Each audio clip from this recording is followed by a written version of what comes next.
Can you hear me okay? Thumbs up. There you go. You came back.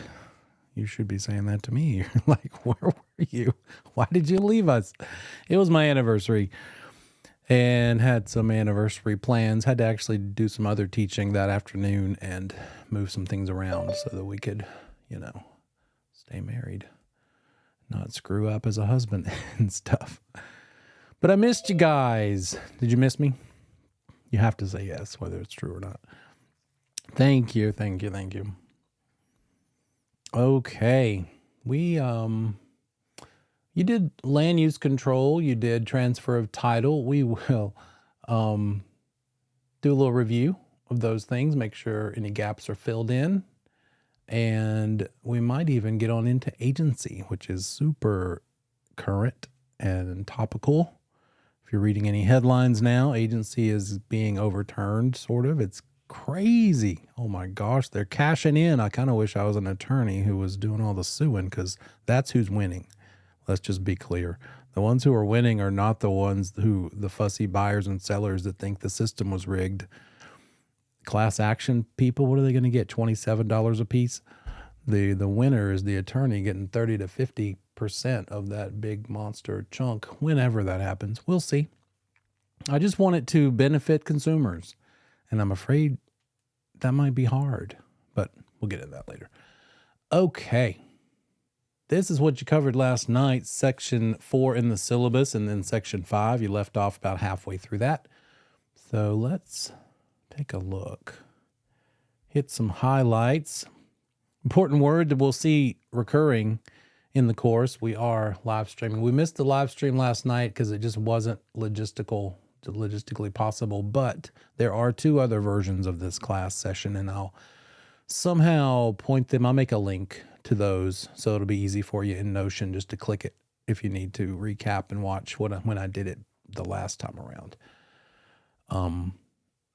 So alienation is something we're going to see tonight, but also when we get to the finance chapter, because alienation has to do with not this, but selling. It's not aliens. It's separating yourself, alienating yourself from your property. So just some fancy legal term, separating yourself from your property is alienation. And in order to do that, we kind of need to make sure it's the right property. That's what this whole description thing is about. Did that make sense last night? Meets and bounds, reference to a recorded plat, reference to a prior recorded deed. Did those things kind of click for you? Any confusion, by the way? Tell me, let me change this setting. Now when you put a question in the chat for right now, it'll just come straight to me.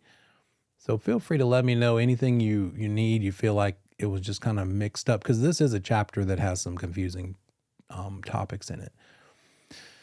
But the gist of this thing is, which, you should always be asking yourself through this course, how would they test me on this? And so that's what I try to gravitate toward and point out to you along the way. And in the real world, how are they going to test me, and how is this going to apply to me in the real world? Well, obviously, we have to make sure it's the right property that the person is buying. And so not just any old way of describing it is good enough. Not just any old way. Since we don't know any better right now, because this is where you learn it, before last night at least, or before you read this chapter, who would have thought that telling the street address would be good enough for the attorney to reference at closing? Yeah, me too. That's what everybody uses. When they invite you to the party, they don't give you the meets and bounds description. They say, show up to 123 ABC Street.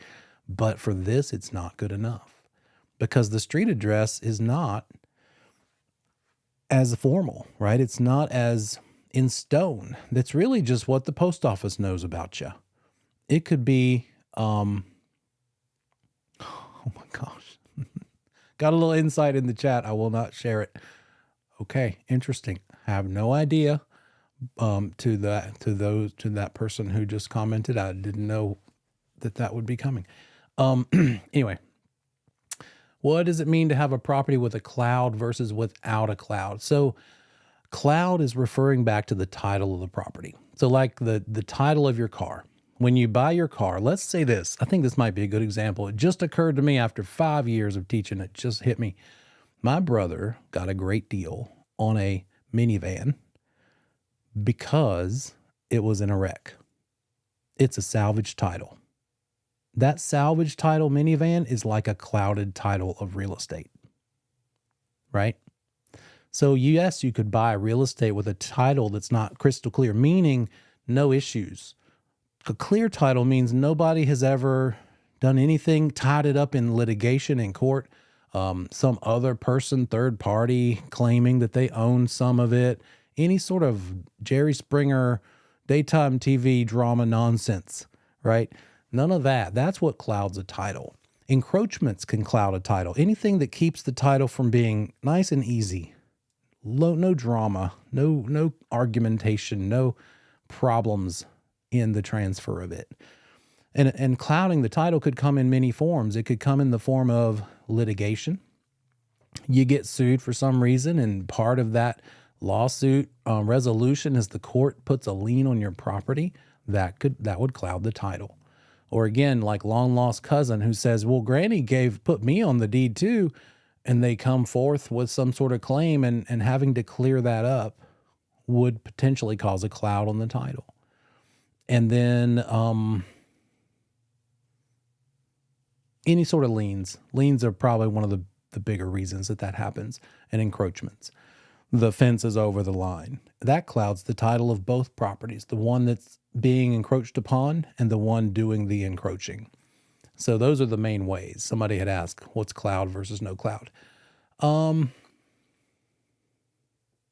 So with that said, the legal description way, good one. Good question. Follow-up question to that clouded title thing that I was going to point out to you anyway, so I will just hit it now. How does the clouded title affect that weird thing called adverse possession? Recap. What is adverse possession? Do we remember? What's a one-word explanation for adverse possession?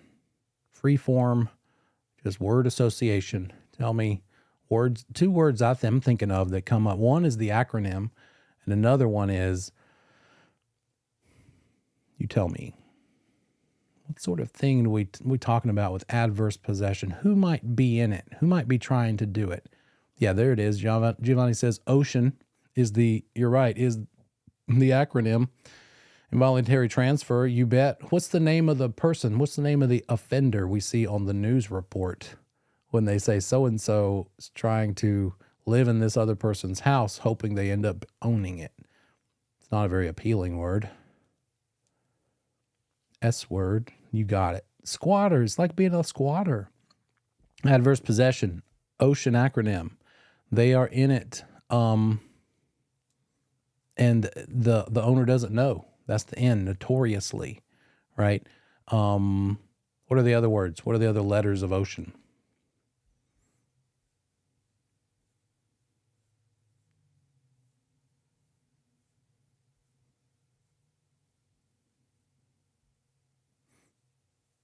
There it is. Yeah, openly, using it openly. They're not trying to hide the fact that they're using it. The neighbors probably, if they didn't know any better, might assume that neighbor is in fact the owner when it's really you. Continuously, like every year for a certain number of years, and the number of years is where the clouded title thing comes into play. So openly, continuously, exclusively, it's not like the whole town or whole street, whole neighborhood is using it. One particular person exclusively. Adversely, without your permission, right? And notoriously. If you knew about it and gave them permission, it would kill this whole thing for them. They wouldn't have a chance at getting this thing accomplished and getting possession, because now you know. Not knowing, you the owner, not knowing is a part of this formula, this process. So the clouded title piece of this is about how many years you have to continuously use this in an adverse possession manner. Only 7 years if that title is clouded. There's a problem with the title of the property. Only have to do all these ocean acronym items for 7 years continuously. Or with a clear, no clouded title, 20. So just know those 2 numbers. Usually People just say 20 and think 20 when it comes to this topic, but more specifically, that's with a clear non-clouded title that you would have to use it 20 years continuously, notoriously, exclusively, openly, in order to be able to then go to the court, go to the judge and say, hey, here it is. Here's proof. I used this thing continuously, didn't have their permission, so I'm making an appeal that you give me possession. And they're going to say, well, let's take a look at the title. Is it clear? Yes, it is. Okay. Then at 20 years is what you need to have done this for. Does it have a cloud on it because of an encroachment or some lien or something? Then only 7 years is how long you would have had to do this. Okay. Does that help? Make sure I got everything. Okay. All right. Let's circle back to, yep. So there are 3 ways on the test you could see, and in real life, 3 ways in North Carolina that we can put the proper legal description or refer to a property in its proper legal way. Not the street address, although that is always on there. It's not that we don't use it. It's on the MLS. It's on the deed. It's everywhere. We definitely use street address, but for purposes of legal documents, the attorney's going to say, I need more than that. I need one of these 3 types of legal description. It's just that street address is not good enough. You're going to need more than that.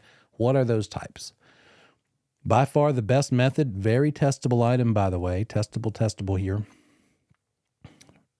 What is the most common, or what is the very best, most preferred method for legal description, legally describing property in North Carolina? Test question. Think meets and bounds. And just think paragraph. Long, drawn-out paragraph describing something that would be much easier to see if you just drew it, right? The meets and bounds is the word version of a map, of a plat map, of a survey, basically. And the other reference is a reference to a prior recorded plat map. Okay, got some words in here.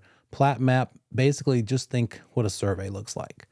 It's a map of the property, showing it in relation to other properties in the neighborhood or on the street nearby. I think, yeah, I've got a picture, and I believe she used my slides because I gave them to her. But this is plat map. So a reference to whatever page this map is on in the county courthouse or the city courthouse downtown or online, the online version or the in-person version. If you go there in person to the Register of Deeds office and say, need to look up a plat map, all the recorded plat maps, they'll take you to a room that probably smells musty like an old library room, and it's a bunch of probably black bound books on shelves. And you look up those books based on the book and page number. Which book, which page number in that book. And then within that book, you'll find whatever this page is. And it'll show, as we see here, the house in question is on lot 15 of Block E. This plat map, this particular plat map, has several blocks on it. There's Block D right over here. Block E is the one that we're talking about. Then I think they even have Block A over here off to the side. So this property is the arrow. So it's lot, whatever I just said, 15 in this Block E. And that's a legal description that is acceptable. So a seller selling to a buyer, this is how they can legally say, yep, this is what I'm selling you. It's not F, it's not D, it's E. It's not Block D or A or B or C, it's Block E, right? Be specific. Another way to refer properly to a property is this one. Instead of the plat map, I'm a visual person. I would much rather have a map than a wordy description of a thing. But this is what a deed looks like in North Carolina. For some reason, the title is halfway down the page because they've got this top third of it reserved for some information. One of those things you might already recognize, excise tax is up here.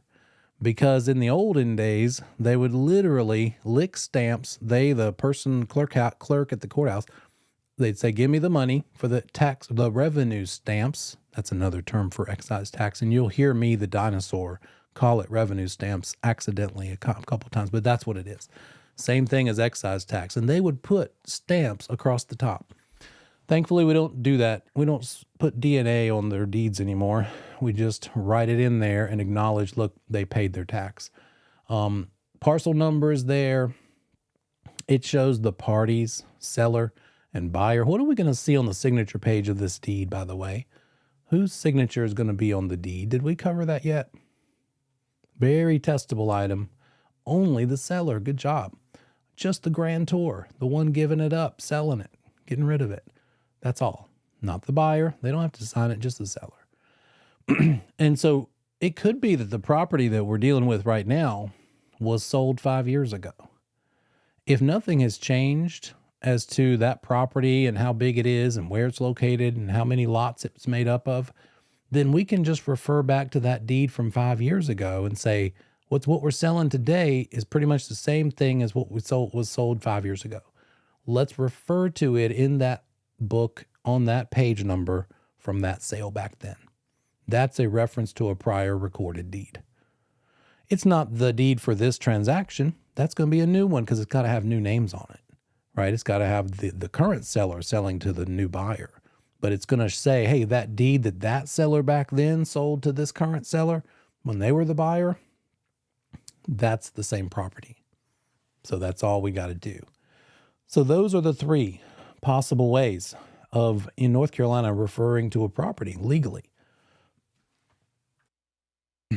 Again, we can refer to it by street address and by tax parcel ID number. Anybody look at your tax record, by the way, for any reason? That big long, I think it's about 8 or 9 digits. That's the tax parcel ID number. That's not a legal description. It looks super official. And to someone who doesn't know any better, that'd probably be an easy wrong answer. But let me do this. Let's take a look. Go on a little field trip to the Register of Deeds. Get in your car. Meet me in Cabarrus County.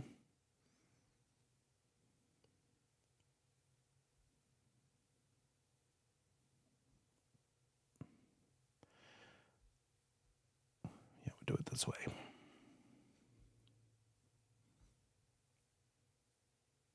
And we're going to go to the actual Cabarrus County website.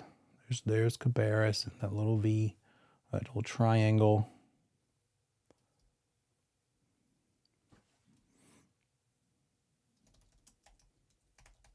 I'm not prepared with a street with an actual address.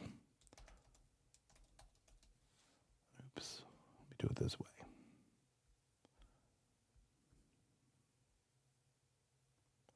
Oh wow, that worked great. So we can see this piece of this lot and the house as it's situated. It's on the corner of Queen Anne and Rock Hill Church Road. I have no idea who it is or what it is, but when we click on it, we see some information. Most of it is tax data, and we see the address up at the top, physical address. We see, let me get my head out of the way.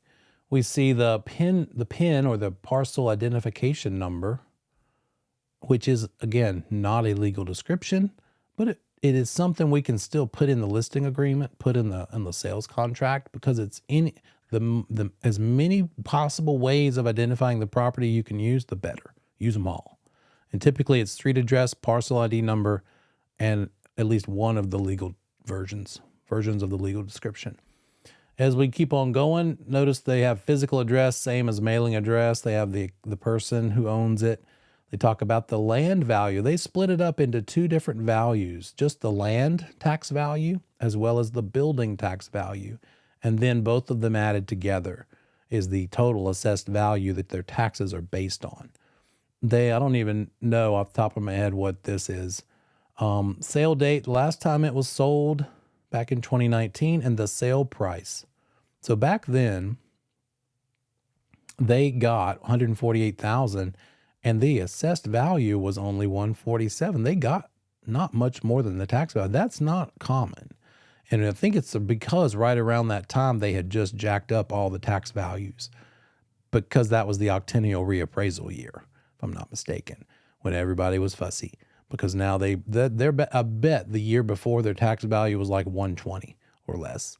And so that's the whole purpose of that octennial reappraisal, is to bring it up to speed to match up with what the actual current market values are. Here's some references to things we've talked about already. Plat book, plat page. What book and page is the plat map on? If you were to go downtown and look it up, or online and look it up. Book 12, page 50. And then what deed book? Where's the deed? It's in deed book 13867. There's a lot of deeds on file. And the page 179 in this book, number 13897. Got some other stuff here we won't go into. It's not in a floodplain. That's what this is talking about. It talks about what the zoning is, residential, RM2, which if I had to guess, I'd say 2 houses per acre, which matches up. It's kind of more of it is city limits, I think, but it's more of a rural area within the city limits. So I would bet that both of these lots put together are roughly an acre. And I think you guys talked about converting square feet to acres. So we'll do a little, anybody tell me in the chat if you want to do a recap of that, if that made sense last night. So there's that. I think that's helpful to see it rather than say it. Okay, another testable thing. Good news. Government rectangular survey, don't worry about it. Now, you do need to know a couple terms, but we don't do it. We don't use it in our state. It is not a North Carolina approved legal description method.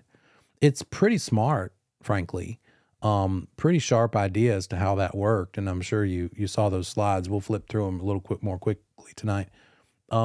Here's the meets and bounds. Here's the wordy version, and then here's how it looks on the map itself. So the wordy version is showing beginning at this point of beginning, right?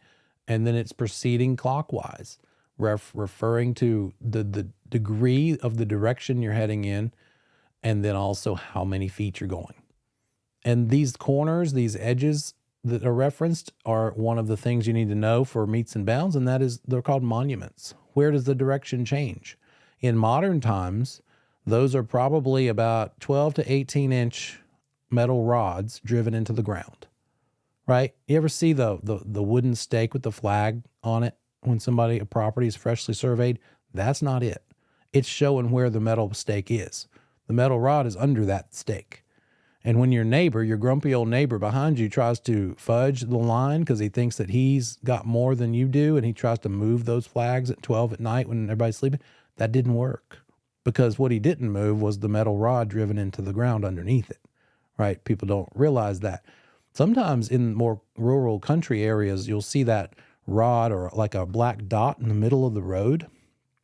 And it's because they drove that line, that metal rod into the asphalt through into the road. And the property might even go to the middle of the road sometimes, weirdly. But the surveyor is referencing off of those lines and then going according to these directions and distances, because that's what meets and bounds literally means. Meets, distance, bounds, direction. Distance and direction, meets and bounds.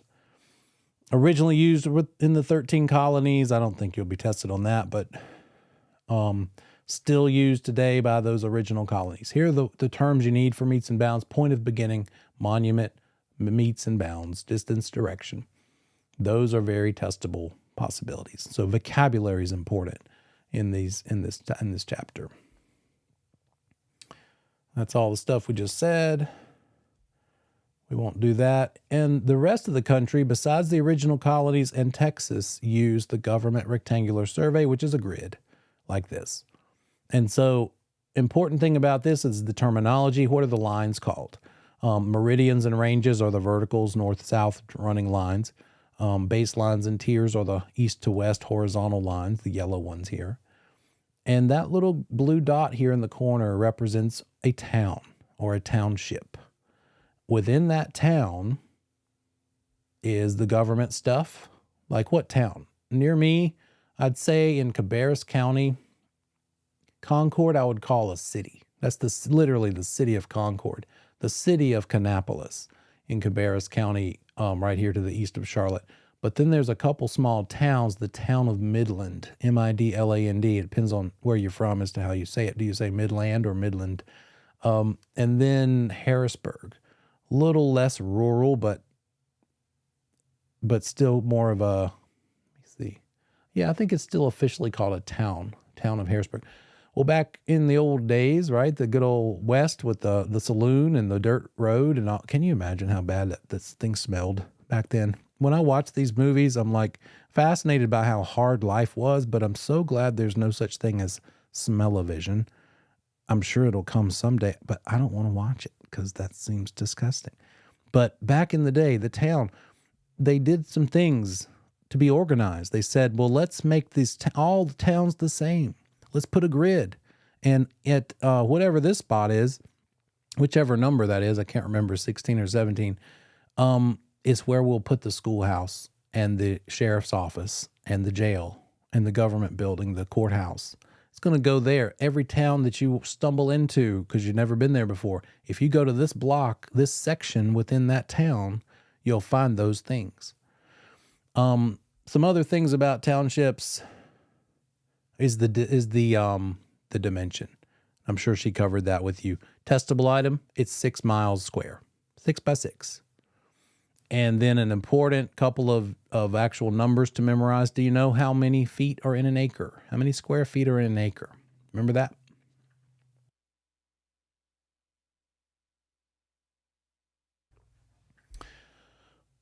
Did you get to the slide saying how I remember it? How do you remember the square feet in an acre? I'm going to take that off private so everybody can see now. There it is. Good. The little old ladies. Good. I love those little old ladies. So here's the section. Thank goodness they took this out of the test for you guys. But back in the day, they would literally say the property in question is at the northeast quarter of the northeast quarter of section 14 in township so-and-so. And you'd have to work backwards and figure out which one of these squares is that house located on. You don't have to do that anymore. And so in the test, in the unit, in your yellow book, if you see a quiz question about that, skip it. Don't need to do it for the test. Why would you? We don't live there. We don't do it that way in North Carolina at all. I don't even really know why they're testing you on it. I guess it would be on the national portion. That's another thing there. Those are the sections. Notice how they're numbered. I don't think you'd be tested on this, but they're start in the upper right, and they go across to the left, then down, and then back where you came from. Do you know why it's that way? Any guesses as to why it's laid out this way? How do you mow your grass? Anybody mow their grass? Back when you mowed your grass, maybe as a kid, did you go down and then come back the way you came and then go over and go? No, you went down like you're trying to do it as fast as possible. We're not trying to make pretty lines like some people do. We're just trying to get it over with. Yeah, you go across and then over a section, and then you go back the way you came so that it's very efficient.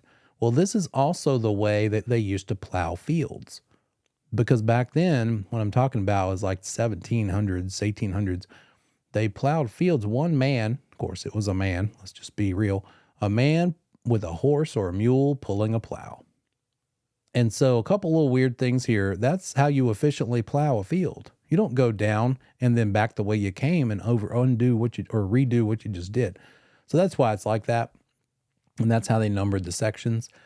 Also, when it comes to being out in the real world, actually doing this business, and you're on a land listing, trying to just look across the field and figure out how big is this.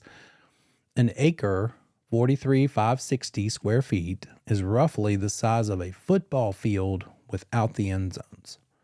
Football field without the end zones. If you can visualize that, looks like that might be about 3 football fields without end zones. There's about 3 acres right there. All right, that's just for your own information to maybe give you an idea of what you're working with. There's our deed, there's our plat, and street and tax parcels informal. Here's the plat again. Let's see. Oh, by the way, who should give opinions to your client or tell the client how to understand this survey? Not you, not us. We brokers should not. We should say, let's talk to the surveyor. Let's talk to the attorney about what this means. We should not get out our business card and make a little notch that represents 10 feet and sketch out a fence and tell them how big the fence could fit on the property. No, that would be interpreting the survey. Don't do it just because you can, doesn't mean you should. And we get so conditioned to try to over-service people and give them every answer they could possibly ask. Sometimes you just got to say either I don't know or I can't answer that. It's not for me to answer. I can't give you a home inspection answer. I can't tell you why the inspector said this, even if I probably know it because I've seen it 1,000 times. I'm not the inspector whose license is on the line. So let's talk to the inspector for that question, or the surveyor, or the attorney.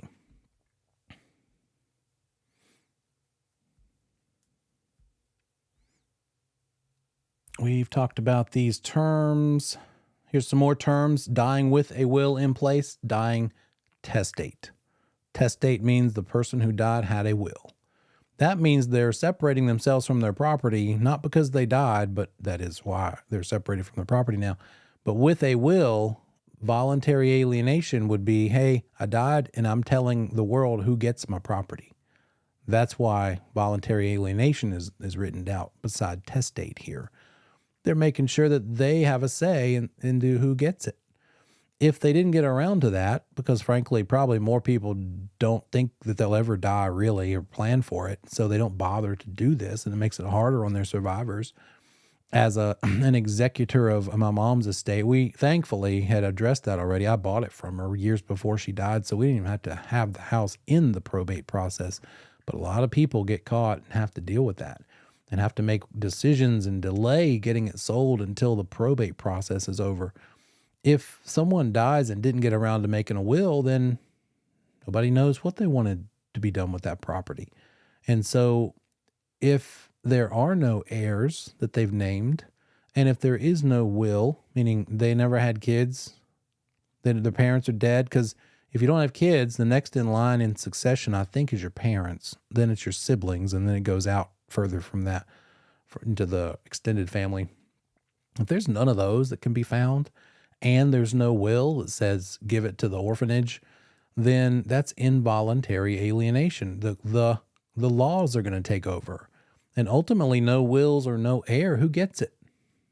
The state.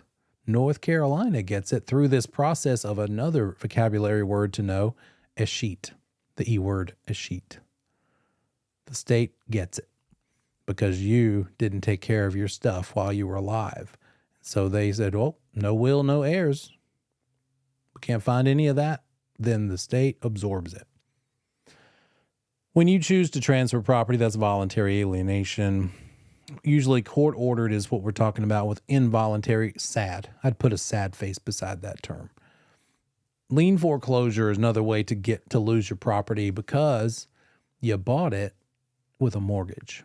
And one of the conditions of that mortgage is literally this: if you don't pay, you don't stay.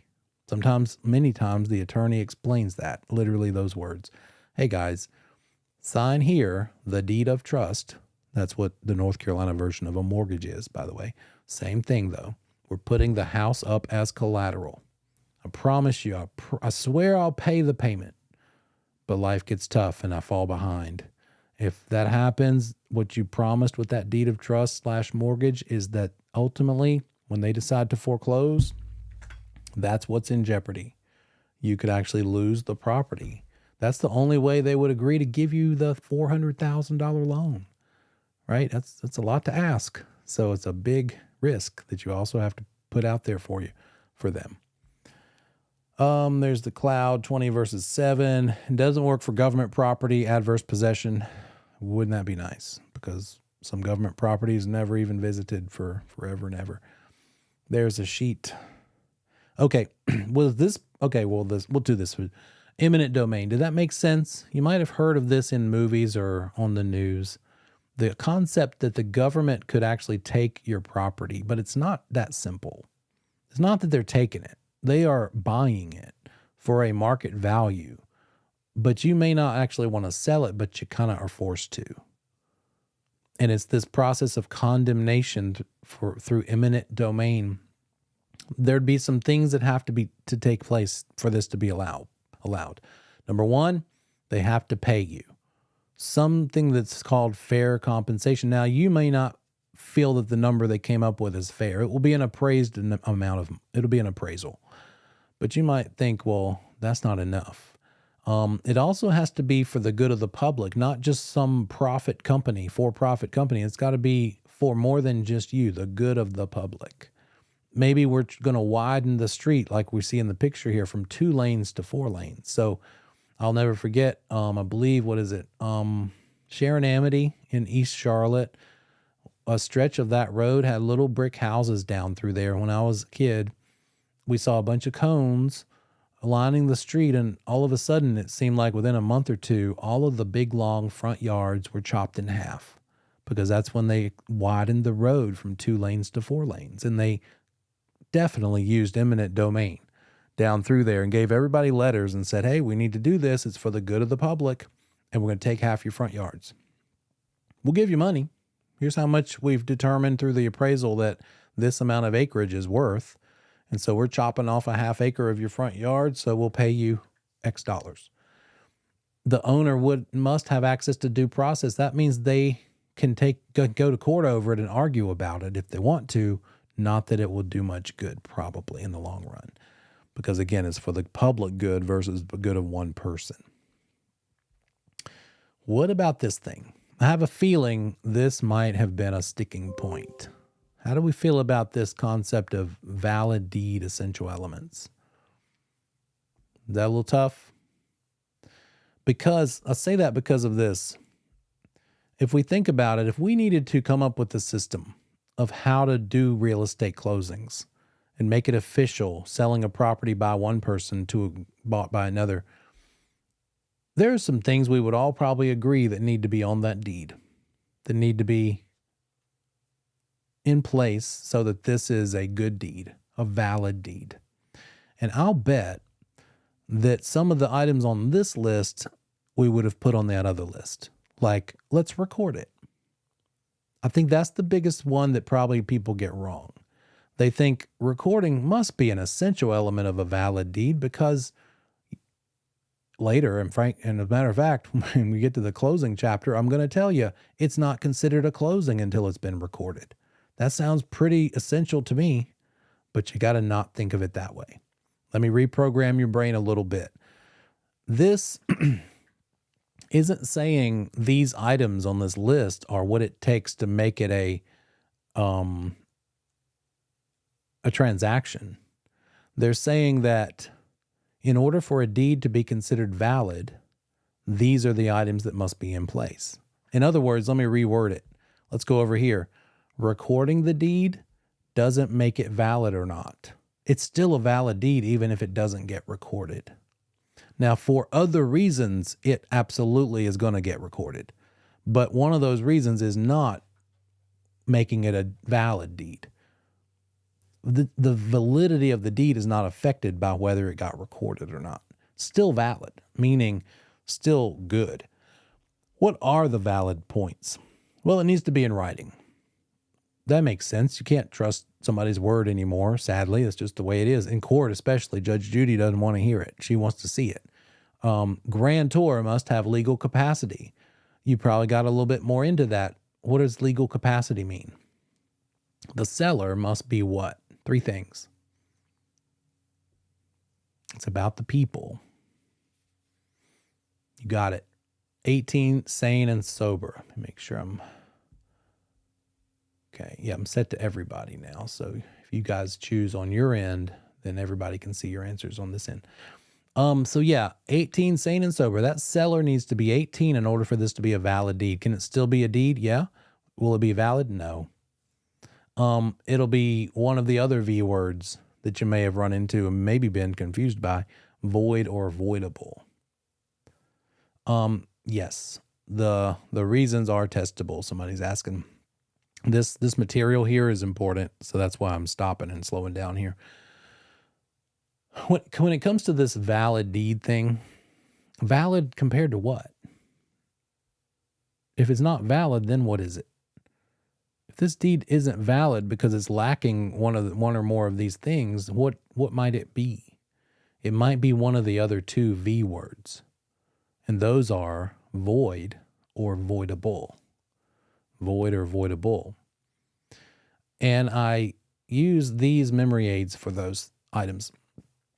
A voidable deed is one that is about the people involved. Voidable is about the people, the parties, right? The buyer, the seller. Were they 18, sane, or sober? That's what voidable is about. Okay, here's my best example. I'm a bit of a YouTube junkie. I can't help it. I fall down the rabbit hole. It could be underwater basket weaving. It could be the ancient history of Croatia. Not really. I've never looked that up, but who knows what I'm going to look up. And I can't help it. It's a problem. But once upon a time, years and years ago, it was a suggested video. It was some 16-year-old kid, and he was jumping off the roof of his mom's house onto trampolines. That's pretty compelling. 2-minute video. Well, he had about 10,000 subscribers. A year later, yep, I was still checking in, watching him. He was up to 1 million. He ended up buying himself a $160,000 sports car with YouTube money. He ended up buying his mom a $400,000 house with YouTube money. If this kid, who now was 17, came to me and knocked on the door and said, "Hey, I want to buy your house. Can I sell my house to a 17-year-old YouTube millionaire?"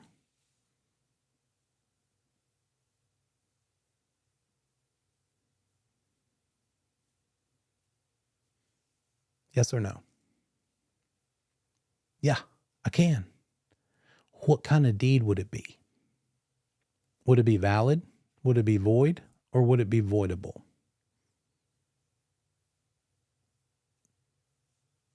He's 17. He's not 18. Hopefully he's sane. Hopefully he's sober, but he's not 18. So this is a voidable deed. We could sign it together. Well, I guess I'd be the one signing it as the seller. But it'd be between me and a 17-year-old. He had the money.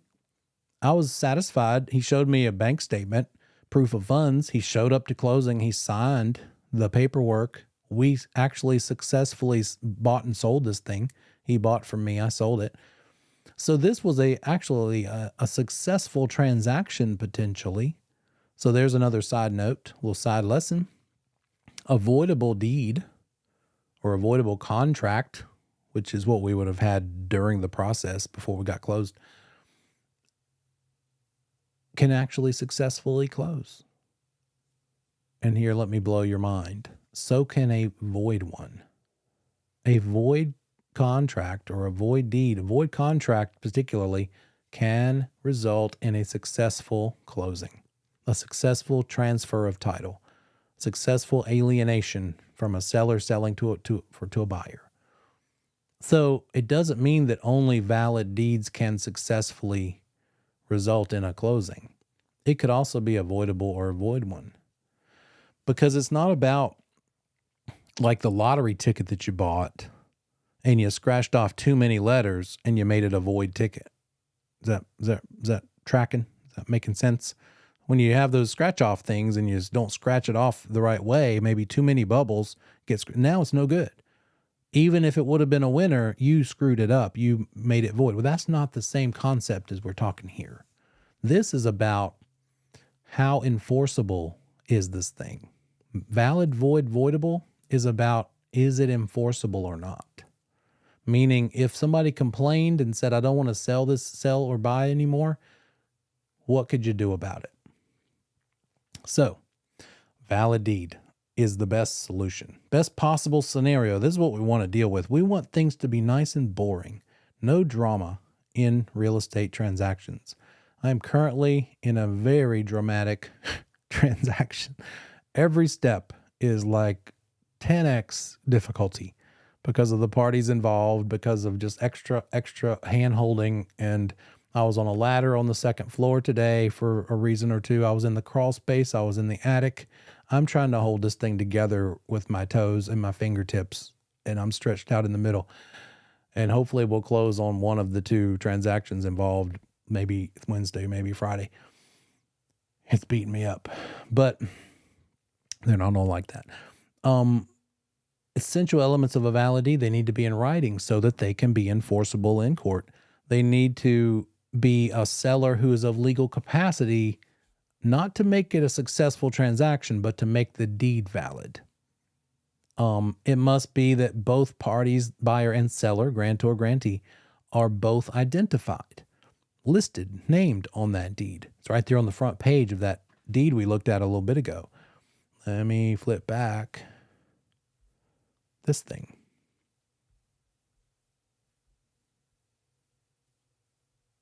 So-and-so known as the grantor is conveying to so-and-so known as the grantee. Front page is where we're identifying the parties. The page I did not include, because this is only page 1 of 2. Next page is where that seller grantor is going to sign. Property must be adequately identified. We talked about that. How do we do that? Not with the street address, although that's going to be on there. It needs to be one of the 3 types of legal descriptions: meets and bounds, reference to a prior deed, or reference to a prior plat map. And then adequate words of conveyance, a very legal sounding phrase. You got to tell on the deed what's happening. It can't be ambiguous, mysterious, question mark. What is this thing? It just got people's name on it and no, not good enough. Let's say what we're doing with this thing. On this deed, we've got to describe what the action is. So right here, known by all present that for and in consideration, meaning for money, of the sum of blank, this seller is conveying this property to this buyer or grantee. That's the action. That's the operative words of conveyance. It's saying we're selling it. We, the grantor, selling it to them, the grantee.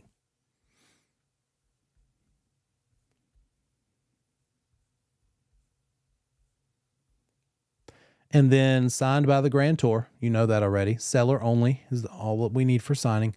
And then delivered and voluntarily accepted. Those are some more legal points. The deed gets delivered. How does that happen? How do you think this deed in real life is given to the buyer, gets delivered? At what event is this delivery taking place? Is this by horseback in the middle of the night, 3 days later? Yeah, by the attorney. At what very important event that we're all hoping for? Closing. You got it. Well, let's be official. We don't need to yet, but let me just go ahead and start using the right words. At settlement. At settlement, that's when the things get signed. Closing is when the deed is finally recorded. Now we're done. Now the buyer has the right to get the keys. Seller has the right to get their proceeds check. And then most importantly, we get our paychecks too. So it's all of these things. So burn these in your brain. These are what make a deed valid. Should these be the only thing on the deed? No. And that's where the next list comes in, because it's probably smart to have some more information on that deed besides this stuff. It's only these things that make the deed considered valid in a legal sense. But it's probably smart to put a date on it. Let's acknowledge what day we had the settlement/closing. Let's maybe even get somebody to watch everybody sign the thing so we can say and prove, yeah, it was actually that seller selling to that buyer. It wasn't some imposter, right? Guys, that happens. In a day and age like this with electronic signing, it is not hard. And it actually, let me think, I'm trying to think who told me, but it was once removed from me. It was somebody I know that was in the transaction, and it was a piece of land, and they never met the seller. They only interacted with them via email. Everything was signed electronically, and somehow or other, it was not the real seller who sold this property, got it signed by everybody, had a deed made by the attorney, and it got signed by that fake seller.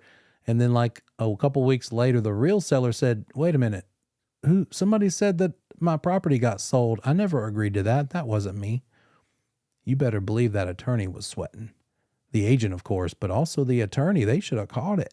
Somebody should have proved some faces in that process. Let's just not get so caught up in convenience and ease of electronic signing, which is legal through the UETA, Uniform Electronic Transactions Act. But also, let's verify that people are really who they are. That's where that comes in. So let's witness stuff. And notice, as important and scary as that example sounds, still not an essential element of a deed. So that might be a helpful memory aid. Sometimes it just feels like some of these things should be, but they're not. You just need to know the difference. It needs to be recorded in general, just to be smart. And in North Carolina, that's when it's considered having been delivered and accepted. We have an actual date. It got put on the public record. That's what recording means.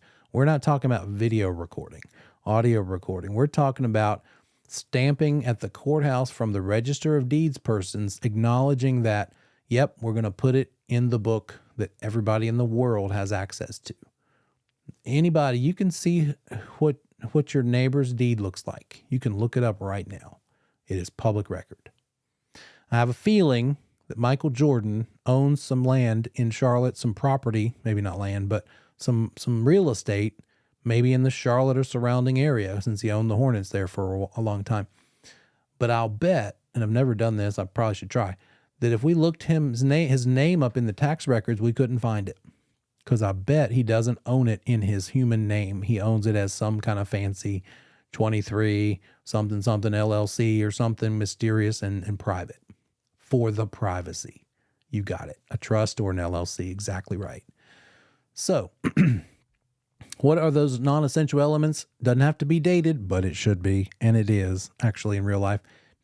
Doesn't have to be witnessed to be, it's not an essential element, but it is. The attorney, maybe a paralegal, doesn't have to be recorded in order for the deed to be considered valid, but it does need to be recorded for it to be considered a closing has happened. So other reasons is what requires the recording. Notarized, acknowledged, that's like a notary public, an official witness, an official person who says, I have a stamp from the state of North Carolina giving me authority to be the person who watches you sign something. And so I'm already been cleared. I think to be a notary, you have to go through a class. You've got to get like a letter from an elected official, basically saying you're not a deadbeat and that you're somewhat honorable and your word means something, so that because you're basically a professional witness of people signing things. If you had to get something notarized, what would you do? Anybody have a go-to notary? Where would you go to get a notarization? Probably the bank. They usually have one at any given moment. And then sometimes you see them advertising. The exact amount of consideration. Not a bad idea to be on there, but doesn't make it essential or not. And then sealed. Sealed is a weird sort of obscure term. It started back in, I think of like Game of Thrones, even though that's not true history, but like that medieval era when a king would drip wax on the rolled up scroll and then stick his signet ring in the wax, and that was his symbol. And so as long as that stayed intact as it rode the carriage, the horseback 1,000 miles across the country and blah, blah, blah, and the person he sent it to could see that seal was unbroken, no one else laid eyes on it except the one who wrote it. And we don't do that anymore. What that morphed into is just literally the word seal in parentheses next to your signature. I don't even really know, because thankfully we don't need to, what good it is anymore. There's no like acknowledgement. It's not tied to a thing. I know back in the day we used to say don't write over the word seal when you sign your name. The attorney would usually tell them that. And more frequently, that word doesn't appear on documents like it used to. Anyway, all that said, yet another thing that doesn't make a difference in whether the deed is essential or valid or not. Okay. And then, of course, the buyer does not sign. So burn these two slides in your brain and just really try to think the rationale. That's why I took so long on them, because it's easier to memorize them if it makes sense than if you're just thinking, okay, let's do an acronym here. It'd be a crazy acronym. I don't think it would do you much good. You just need to rationalize it out and think, okay, I really think recording should be an essential element, because I do, but it's not. Maybe that's the best way to remember it. Sometimes you remember things because they don't make any sense. And you're like, well, I think that's dumb. Oh yeah, that's the thing I thought was dumb. And that's why I remember that it's on in this other category. So there's that. We talked about this. We know that seller is the grantor, buyer is the grantee. Here's some other little tips for words in the future, including this one. The OR ending is the giver of whatever the thing is. The EE ending is the receiver of that thing. And so with this deed thing, it's grantor, grantee. We'll see some other of those in future chapters. Offeror, the one making the offer. Offeree, the one getting it.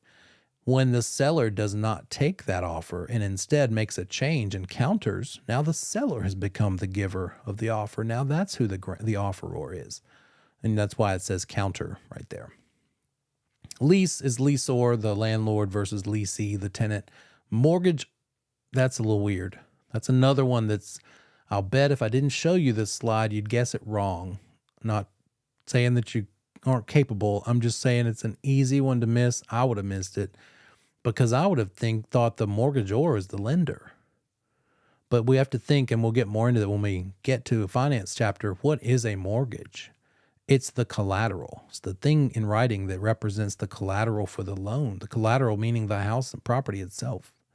And so who's giving the collateral in order to get the loan amount? The buyer, the borrower. So that's the mortgagor, right? Options. Optionor is the one given the option. We'll talk about options later. Contract for deed. When you see that phrase, that's basically seller financing. Seller financing is it's one version of seller financing, a contract for deed. And the seller is the vendor. This is one that just doesn't make any sense. Where do we get vendor or vendee from? It's also not something we see very much in the real world. I don't see a lot of seller financing, although in a market where the rates are going up like they are, who knows? Creativity might start kicking in like that. Okay, types of deeds. Did this make sense last night? Types of deeds. There is by far a best type. It doesn't sound like it should be that name. General warranty deed sounds pretty basic to me. It's like, oh, it's not so special. But it's just inverted in that way. General warranty deed is the best kind. Special warranty deed is not as good. Quit claim deed is not as good as either of those. Good, what do I mean by not as good? Meaning, how many guarantees or warranties is the seller standing behind? And when it's a general warranty deed, the seller is standing up and saying, I will protect the legitimacy of this deed in 5 important areas. 5 important areas. I will claim that it's good, protect it, and help you, Mr. Buyer that's buying it from me, in the future if I need to. Track me down and I'll still say, yep, I'll sign whatever you need to sign, proving that I didn't put the property in any sort of trouble, cloud the title in any way, have any sort of dispute that affected my ownership of it while I owned it in the past, present, or future. That is what general warranty deeds are standing up for. That's what they're saying. If it's a general warranty deed, it's saying all those things. The seller's defending that title against all claims forever. And there are 5 of them in particular we'll break down in a second. Special warranty deed is saying not 5, but only 2. 2 of those things are what I'm standing behind. But basically, as far as a time period, the seller grantor is only saying, hey, I don't know about what happened before I owned it, but while I owned it, I didn't screw anything up. I promise it's good as far as the time that I was the owner, not making any claims. And that, frankly, if I could pick as a seller, I'd probably feel better about that one because I have more control over when I owned it. I don't really want to stand behind something that was before I was the owner of it. But the deed itself will show what it is.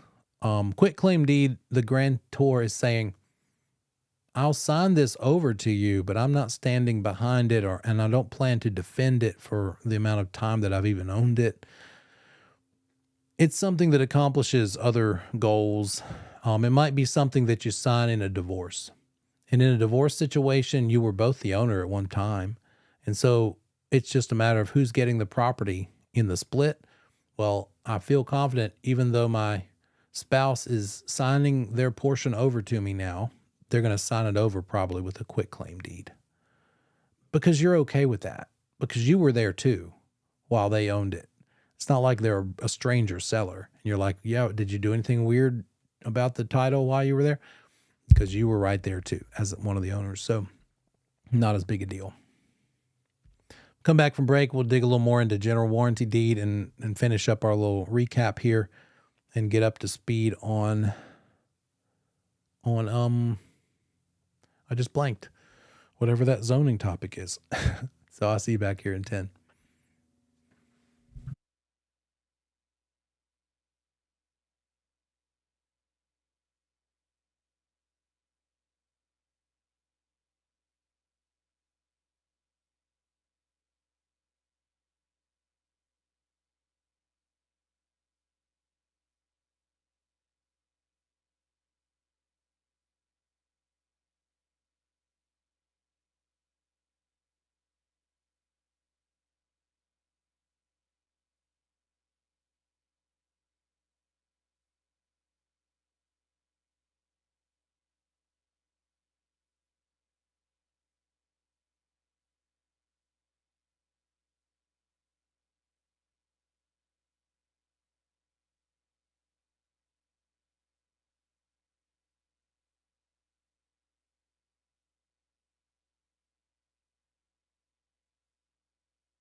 Welcome back.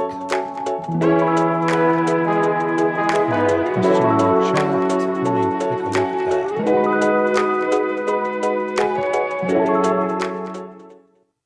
Okay, let's see here.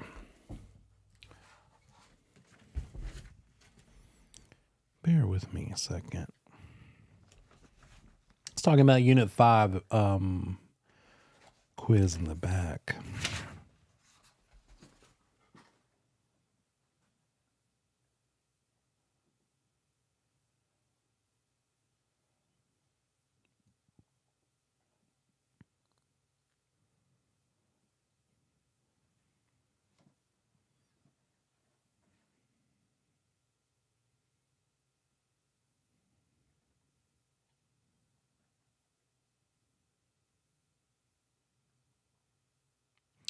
So the question in the book, chapter 5.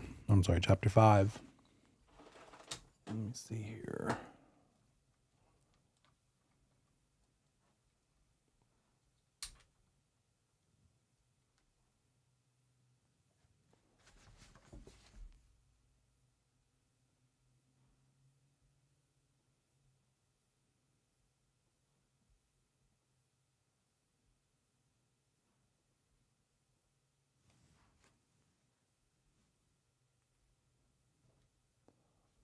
Sorry, thought I could pull this up real quick. I'll just read it.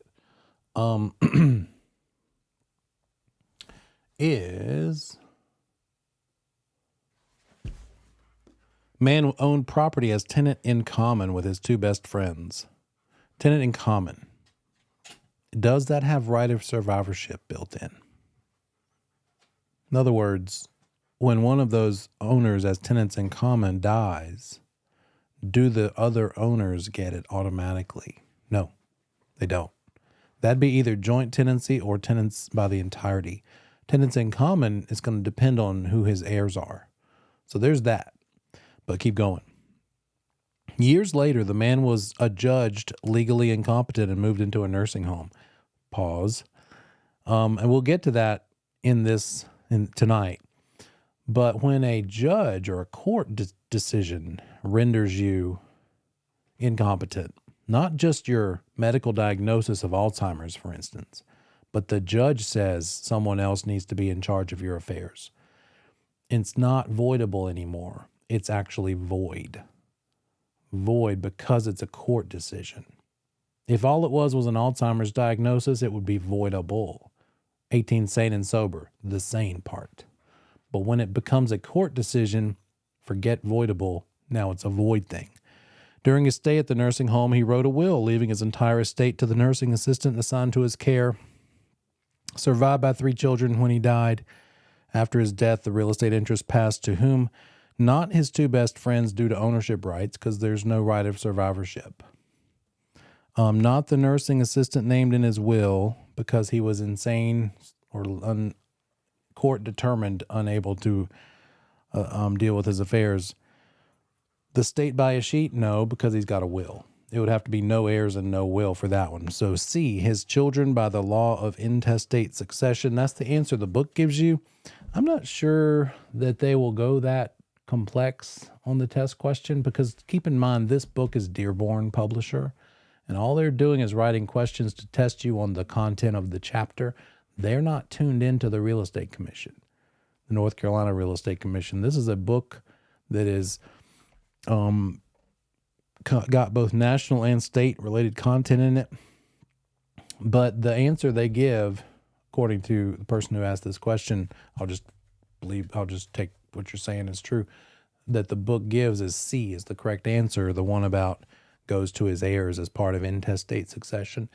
That's the rationale that I'd follow for that. We know it's not the other ones for other reasons. So there's a good lesson in test taking. It can't be a sheet because he had a will and he had heirs. He'd have to have neither of either. It can't be his two best friends because of ownership rights, because it's tenants in common, and that doesn't have right of survivorship. So it leaves those other two, either the nursing assistant named in his will or his children by law of intestate succession. And then him having named the nursing assistant would be pretty sketchy, wouldn't it? Especially since he was in the nursing home after having been deemed by a judge as incapable of handling his own affairs. So that's the kind of logic. We're muscling our way to an answer with logic right there, right? It's sort of like knowing some vocabulary and thinking, well, it can't be this and this. Most questions, you can probably get down to only two, turn it into a 50-50 chance. Probably weed out at least 2 out of the 4.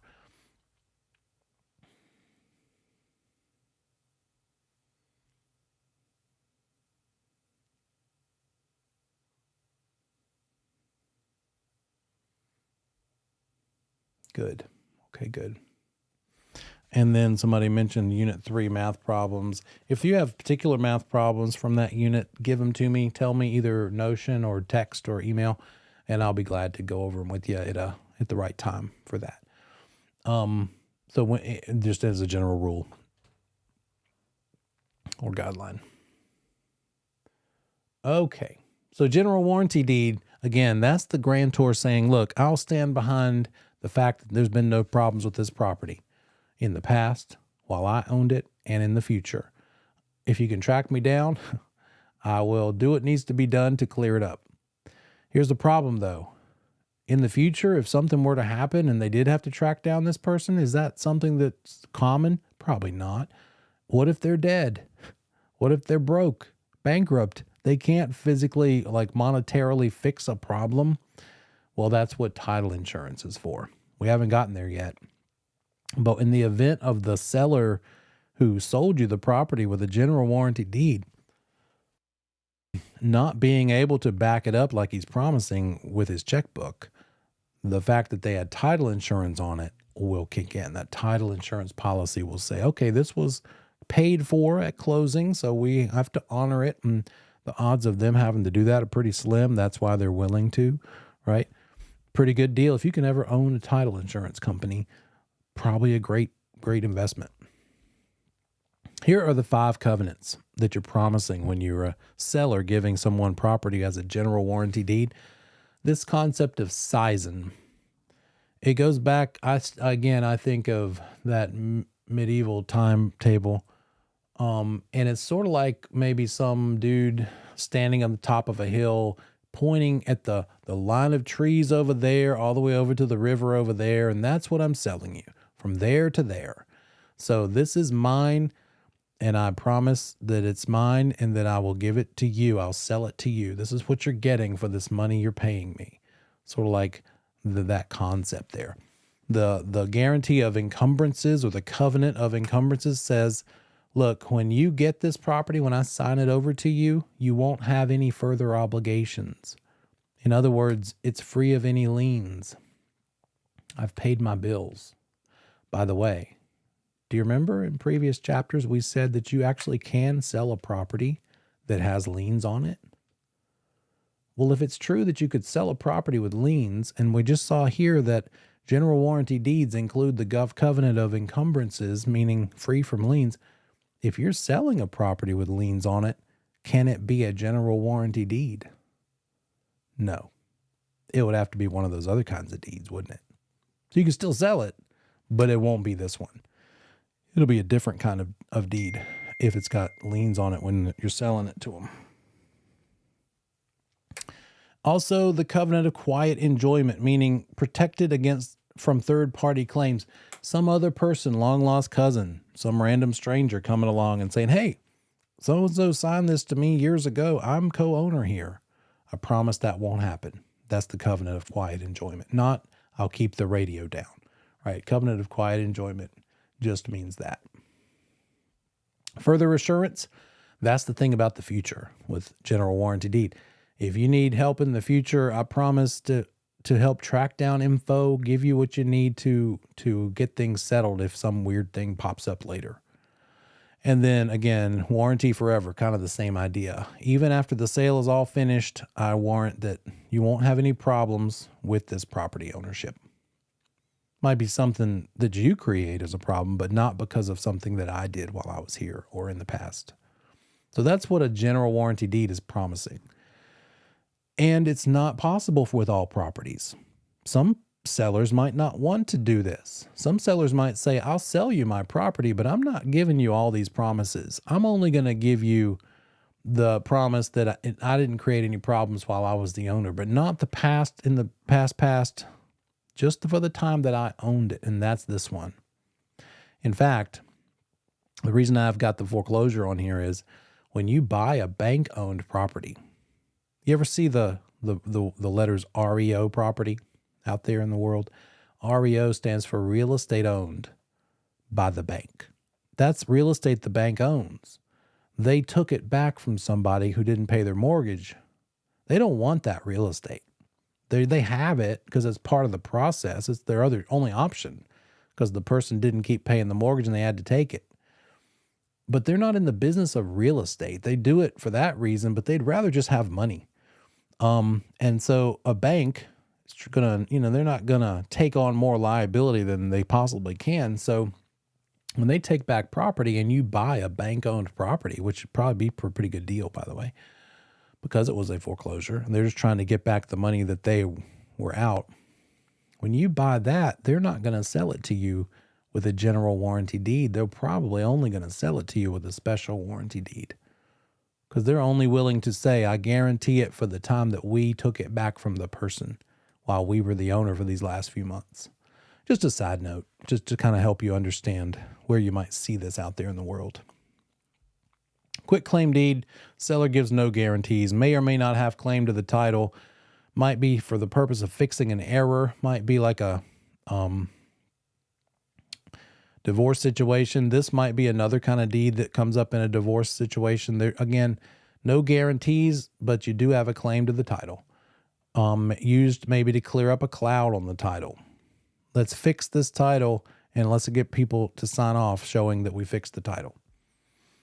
Special purpose deeds. You might see a question about this, but trustee's deed, sheriff's deed, those have to do with when a house property gets foreclosed. Tax deed would have to do with when you bought it from the city because the person lost it from not paying their taxes. Correction deed is to fix mistakes. Gift deed, that one's interesting at the top of the page. If grandma gives you a property for free, make sure you record that gift deed within 2 years. Otherwise, you lose it. It's not your gifted property anymore. Hey, Grandma, I really appreciate that you're giving me this property. Please sign here.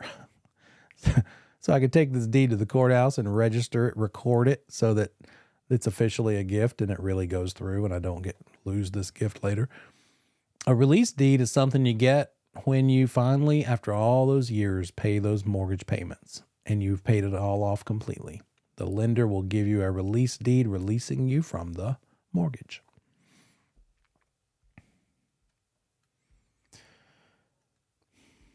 Excise tax, does that math make sense? We won't spend too much time on it. It's one of the more basic calculations. It's literally take the what? What do we divide by 500?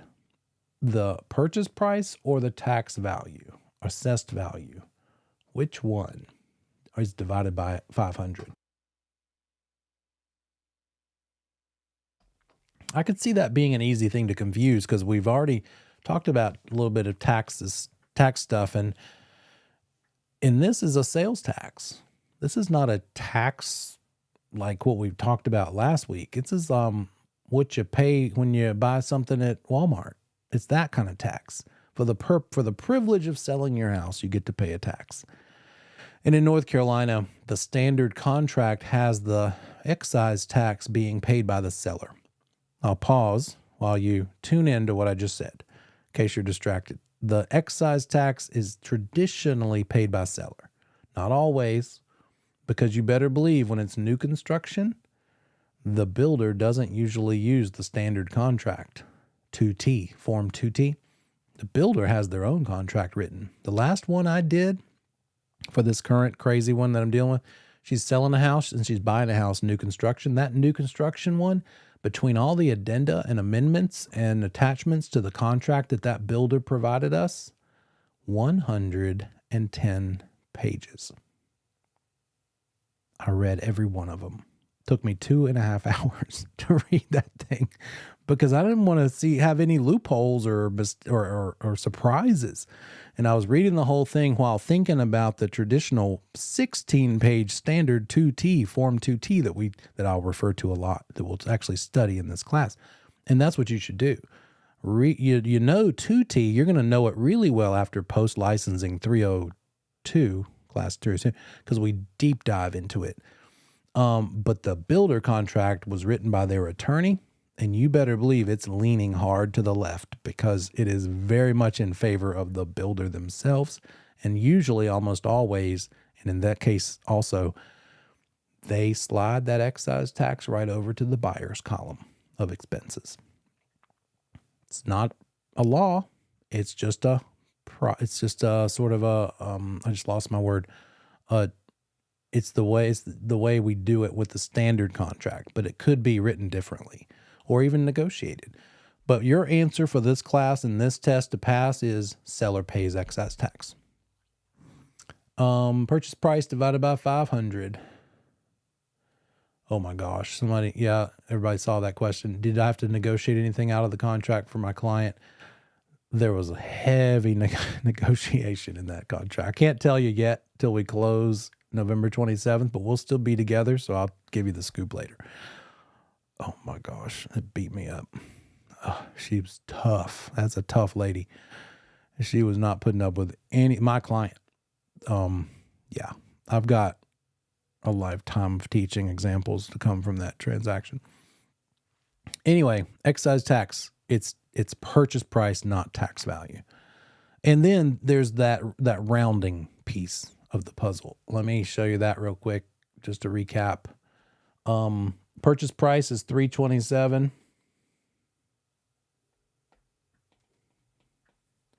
$327. Let me do it this way. $327,300.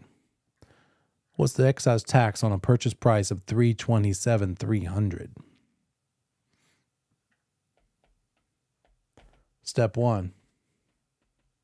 Divide it by 500. This is the way I like to do it. You could do it one of two ways, but I do it this way. Divide it first. That gets us $6.54.60. Who is this tax going to? The state, the government. They don't want your change. They want your paper, not what jingles. So you need to round that up. This is going to be an excise tax of $6.55, no change. Round it up to the nearest dollar. Now, you could have done it this way. You could have rounded this up to the next 500 and then divided, and that's going to get you this $6.55, but I don't do it that way. I think it's easier to remember the step about rounding when you're staring at it with the cents, and you're like, oh yeah, I need to round too. So, if you don't like that, do it the other way. Two choices. And that's what this is talking about. But I'm going to go right on past it. You probably did that with her. Those are the two different methods. And I won't spend time on that unless you want me to. Let me know in the chat, and I'll be glad to work that into a session at a different time. Now, let's go over title insurance, which I've already referenced. But the best title assurance is title insurance. Having insurance on the title. The good part is it's not regular monthly. It's not part of your house payment. It's a one and done. At closing, buyer pays it. There might be two, When might there be two policies, two title insurance policies? In what situation could there be two title insurance policies?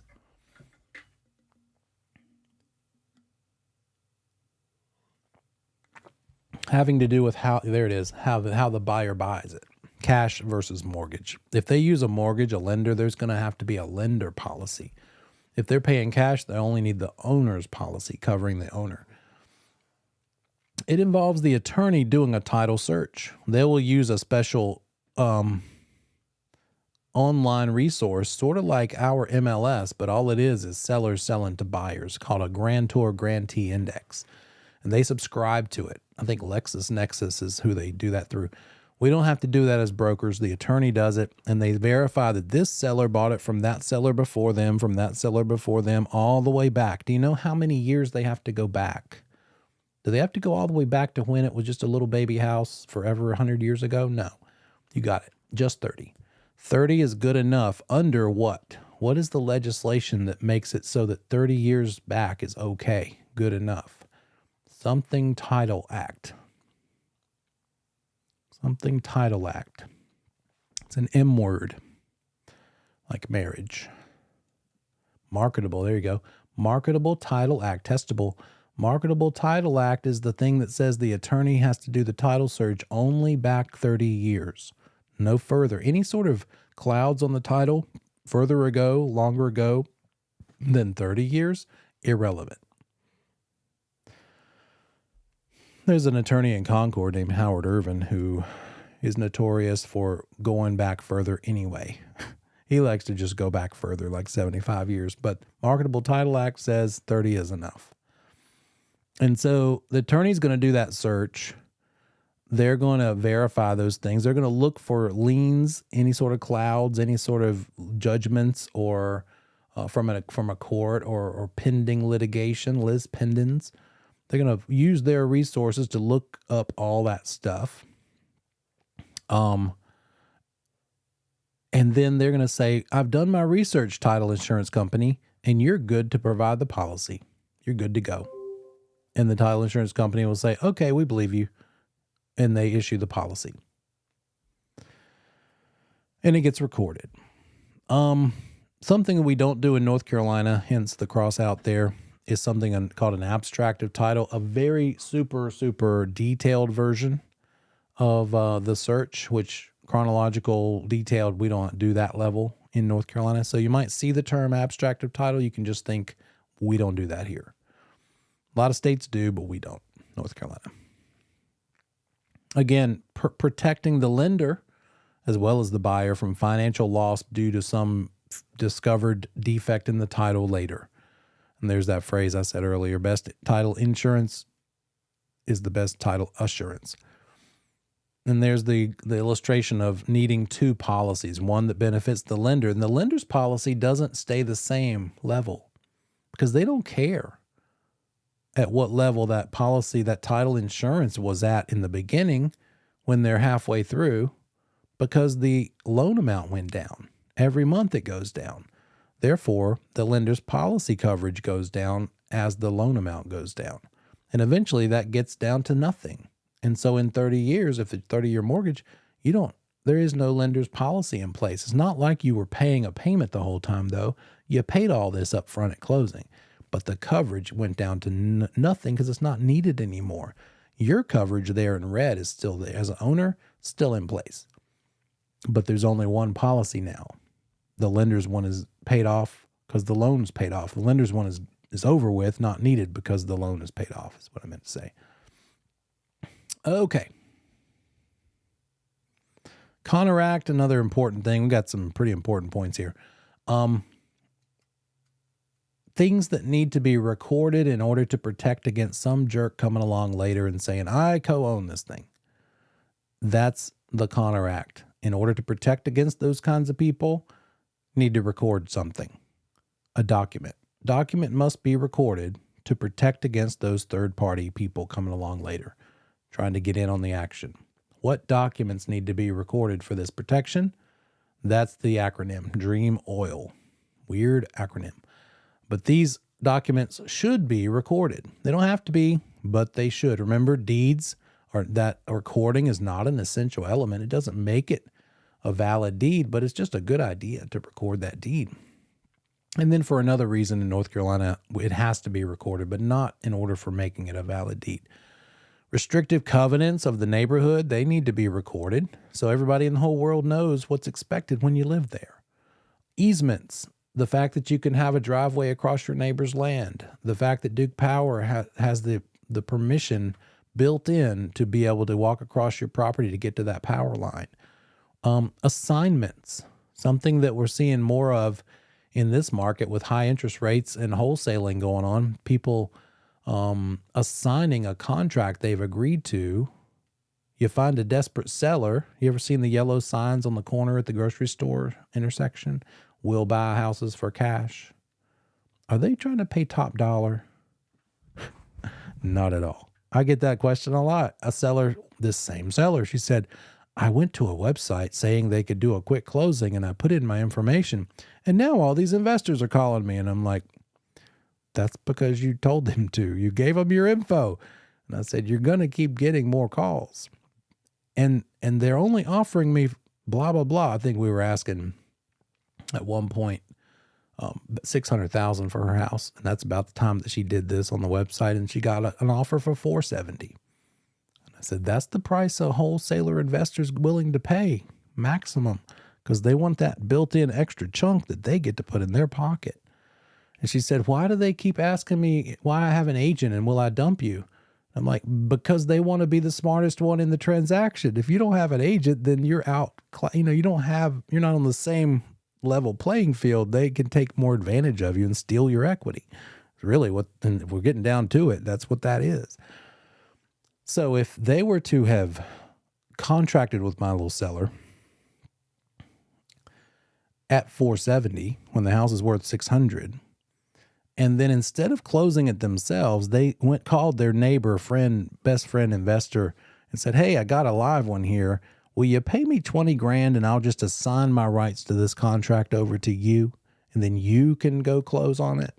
You buy it. I don't want to buy it. I just found the desperate seller, got him signed to a contract, and I'm going to sell that and all the privileges and rights it comes with to you for $20,000, and I'll make a quick 20 and move on to the next thing.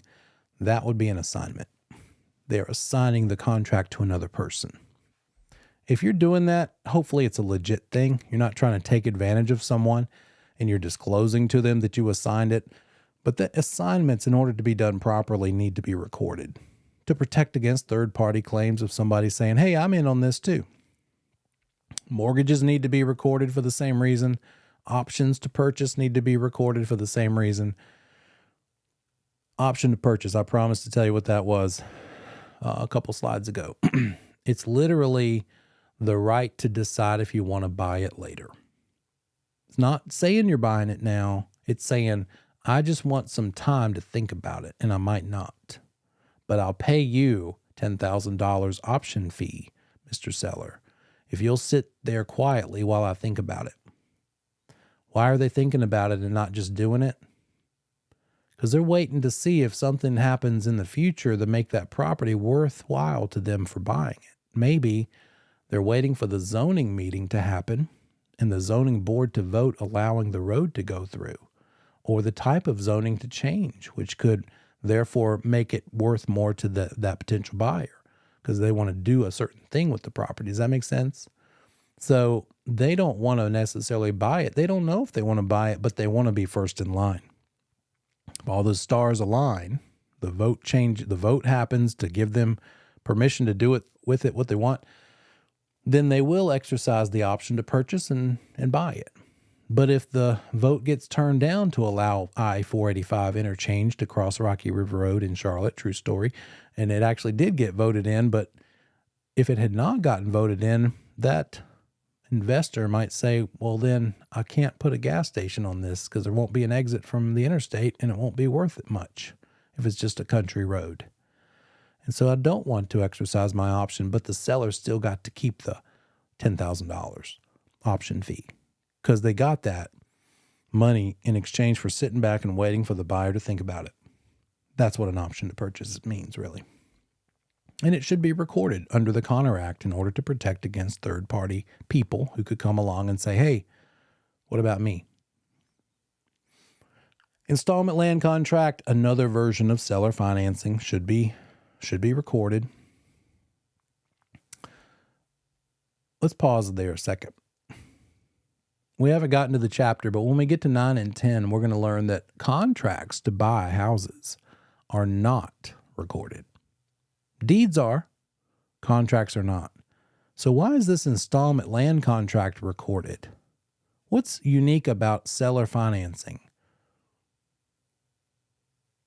What's different compared to a regular sale between a buyer and a seller versus a seller financed sale? Big important difference.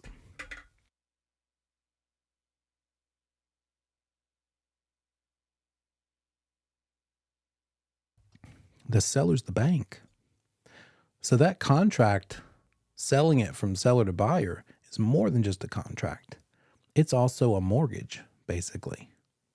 It's also the thing that says seller is the bank. Therefore, since it's a mortgage, look up here, mortgages are under Connor Act. Well, that makes the installment land contract needing to be recorded too, because it's more involved. By the way, there is no standard form. We have none as a broker available to us. Because if your parties involved that you're dealing with want to do seller financing, I'm sorry. Good luck. Hope it works for you. But you're going to have to get an attorney to write it up fresh, scratch, custom for that situation because it involves that more complex level of financing.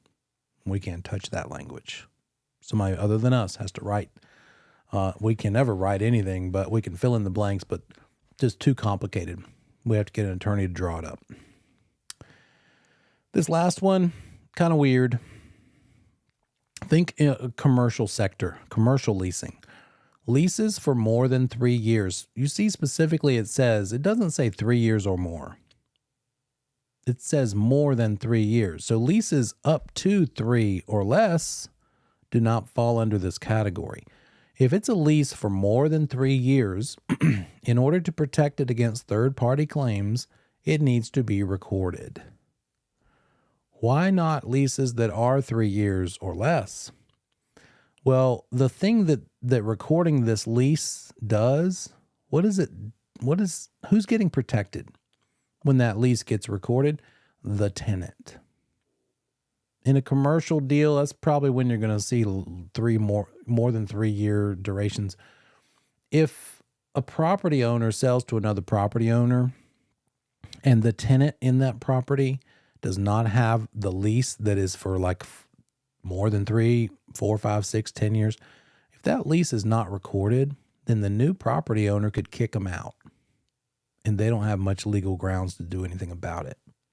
If it were a lease for 3 years exactly or less than, there are other protections in there to protect them from that. So once it gets more than 3, the thing that needs to be in place to protect them from getting kicked out if a new owner came along and bought it out from under the old owner would be the Connor Act, recording it, putting it on public record. That's why that's that weird phrase there. It goes back to this, the first deed that gets recorded wins. If I sold my property to Alicia for $400,000 and then also Tima, and I signed it with Alicia first, and I said, okay, $400, give me the cash. And she gave it to me, and I signed the deed over. And she said, well, you know what? I'm going to go get some lunch first and celebrate. In the meantime, I signed the same deed over to Tima fraudulently because I can't sell the same property to 2 different people without their knowledge, right? She goes straight to the courthouse because she remembered this day in class, and she gets hers recorded first, even though I signed it with her later after Alicia. Then Alicia finishes lunch and goes to the courthouse. That clerk is going to say, sorry, Alicia, this deed you're giving me to put on the public record says that Neil is the seller owner, but now it's actually Tima as of 43 minutes ago. She beat you to it. Now, somebody's tracking me down. Alicia's going to come find me, and I've got other problems at that point, right? There are other remedies, legal remedies, suing, whatever. but the first there wins. That's the concept we're talking about.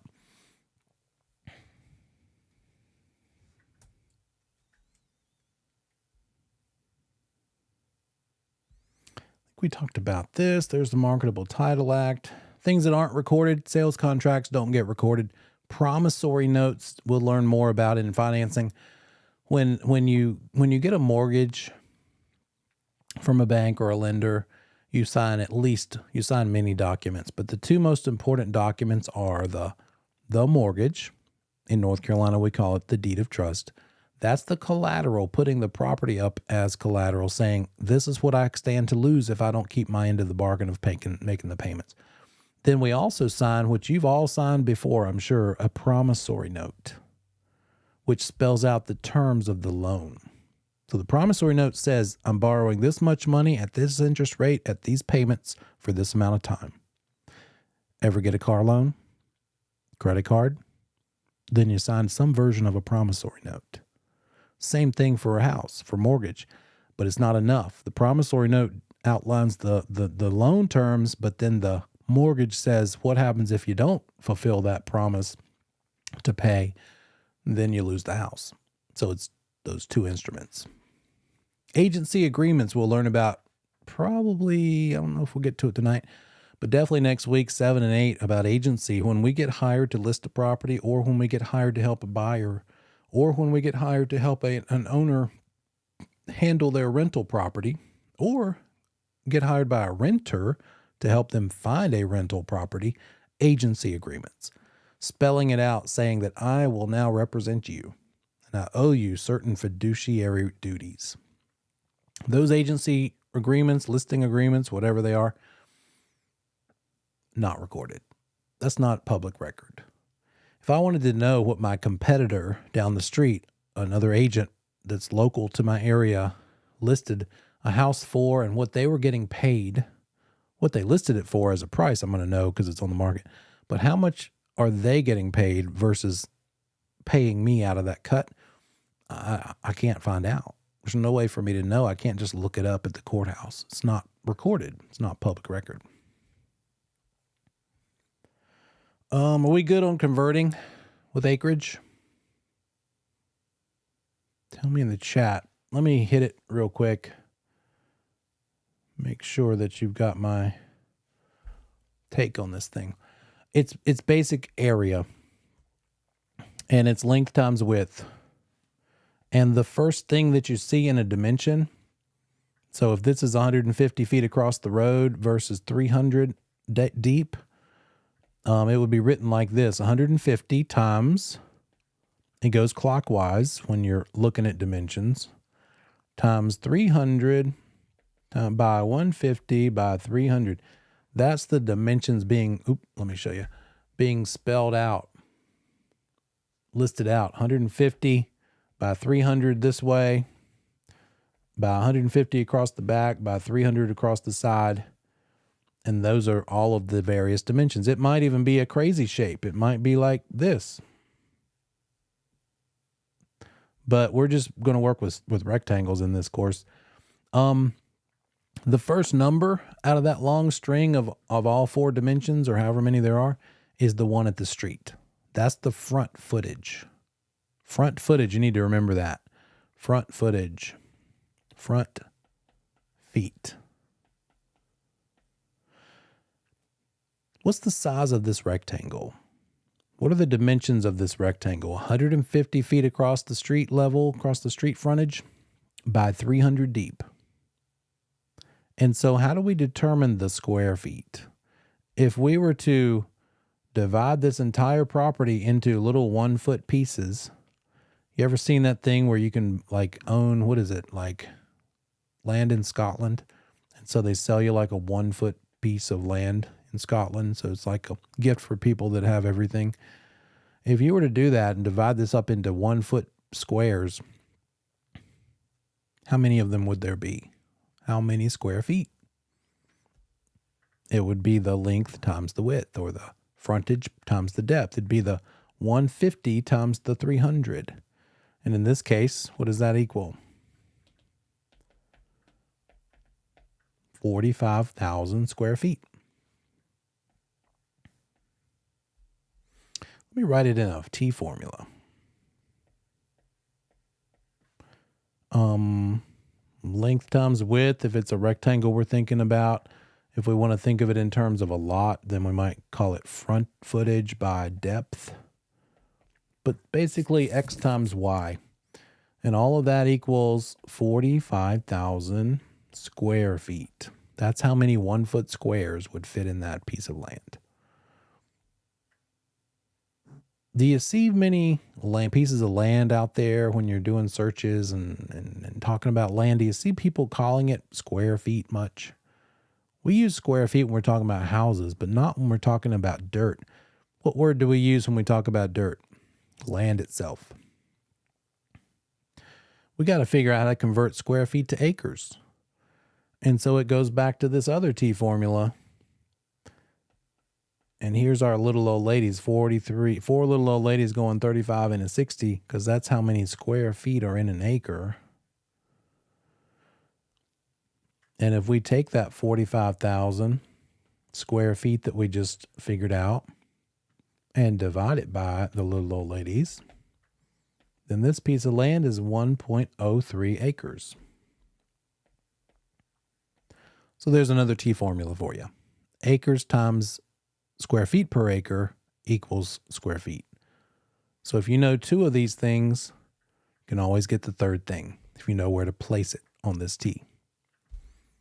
And you need to be able to go back and forth on this thing. Sometimes they'll give you acres and want to know square feet. It all hinges on the little old ladies. If you know the acres, then multiply it by how many feet are in an acre to get how many total square feet there are, or go the other way. If you know the square feet to get the acres, just divide it by how many square feet are in an acre.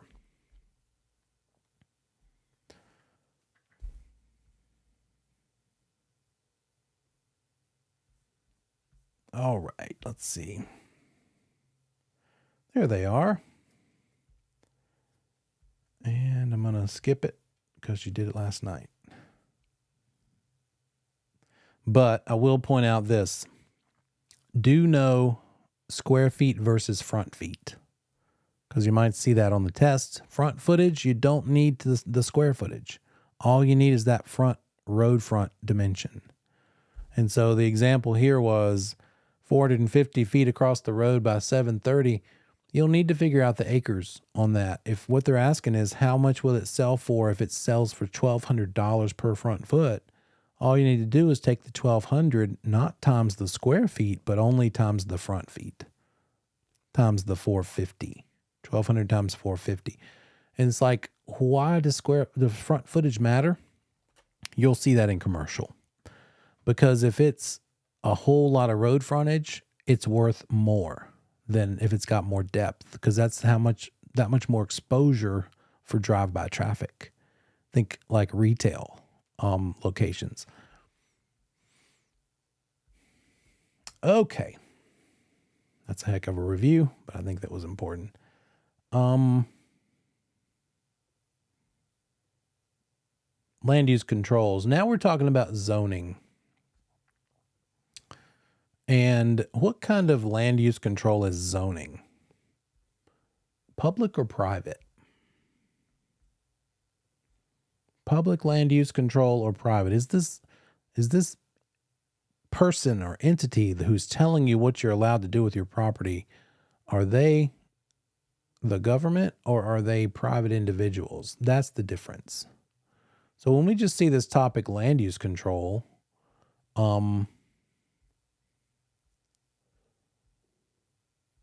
it could be either one. And so this chapter breaks down into public land use control versus private, or either or. Which is it? And we're going to study both.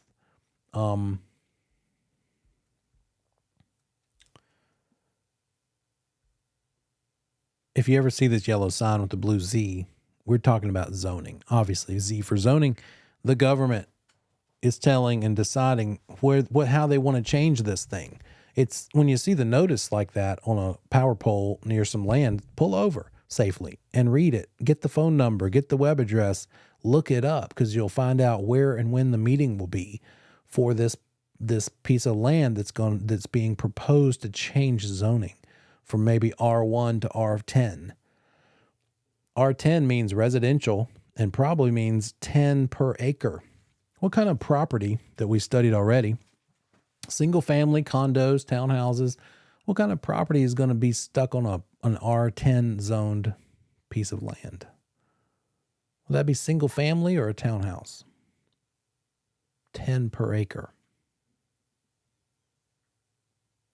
More dense, more people packed in densely. Like downtown New York City, Times Square. The zoning's probably R500. Have you seen some of those New York apartments that are like 3 feet wide? Pretty crazy.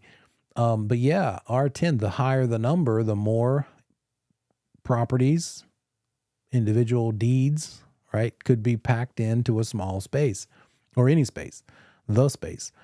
And so it could be that. It could be a zoning change like that, like density. It could be that the zoning wants to go from just regular residential to historic because all the houses on this road are 100 years old or more. And they want to add that extra level of zoning. It's called an overlay district. It's not just residential. It's still residential. But we want to treat all of these houses more sensitively and make it a historic district. You ever notice the historic district in your town? You don't see the front door from Lowe's on those houses. It's a very intricate front door. If it got destroyed, you're not allowed to put a $300 steel front door in its place. You're going to have to go to a woodworker person to make a replica version, just like it would have been made in those days in 1937, for instance. It's going to cost more, right? Reproduction cost versus replacement cost. And so that could be the change. There you go. Montserrat says, wouldn't let us paint our brick home. Yeah. That historic overlay is pretty intrusive, but that's part of the reason it maintains its look, its characteristics. And so zoning involves this thing called a police power. It doesn't mean that cops are going to show up. It means the government can fine you if you don't follow the rules. If you use it in a way that's not zoned to be used, the government's going to send you a letter and say, you have this many days to correct this. If you don't, you're going to start racking up fines on the property. And it's their right to do so through this police power concept. About land use, zoning is just one part of it. Planning is another. Planning and zoning might be the name of the department that you would call if you had a question, because they also work closely together. Like here in Concord, if you were all to stop being so stingy and go fund me a couple $1 million and let me develop this property into a commercial use, I'm just kidding. I can't just put up any old structure and say, now I'm selling, I don't know, hair ties as an official business here. It's my business here.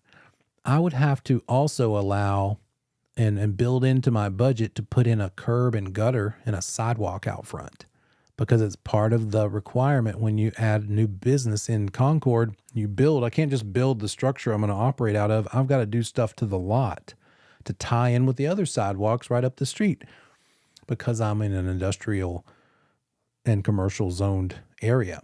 And so ultimately it's going to be a unbroken continuous sidewalk all the way down. The lot next to me has one. The lot 2 doors up for me has one. Me and my neighbor don't, because we're still the holdout, grandfathered in residential people. When we finally sell to a business who does business things with the property that we don't do with it now, they will have to tie in and add those things. And that's part of the planning element. Years ago, City of Concord and City of Kannapolis put out a document that was basically, here's what we're going to do over the next 5 and 10 and 15 years. And now they're starting to spend those millions of dollars. Downtown Concord looks like a construction zone because they're putting in a bunch of new stuff that they budgeted for. Kannapolis has done that. They've made a very pedestrian-friendly main street. Not as much parking availability because it's geared more toward walkabout kind of traffic. It looks cool, but that's part of planning, right? Building codes fall under this too. The government dictates the safety of the building. They want to make sure that somebody doesn't try to cut costs so much that the building might fall over and kill a bunch of people. You ever hear like maybe some sort of frat party on the back deck of a condo and everybody overloaded the deck and it collapsed? Well, that deck probably wasn't built to code. Well, yeah, too, they probably shouldn't have had 500 people on it. But was it built to code? That would be one of the very most first questions asked when the lawyers started lining up for lawsuits. Decks, I've seen underneath lots of decks, and they aren't bolted to the house all the time. They should be. That's probably part of the building code. Was it bolted to the house every so many inches, every so many feet across where the deck joins the house, or was it just sort of nailed in? And so you get more than 3 or 4 people on it jumping around dancing. Now it just sort of collapses. So probably a building code issue involved there too.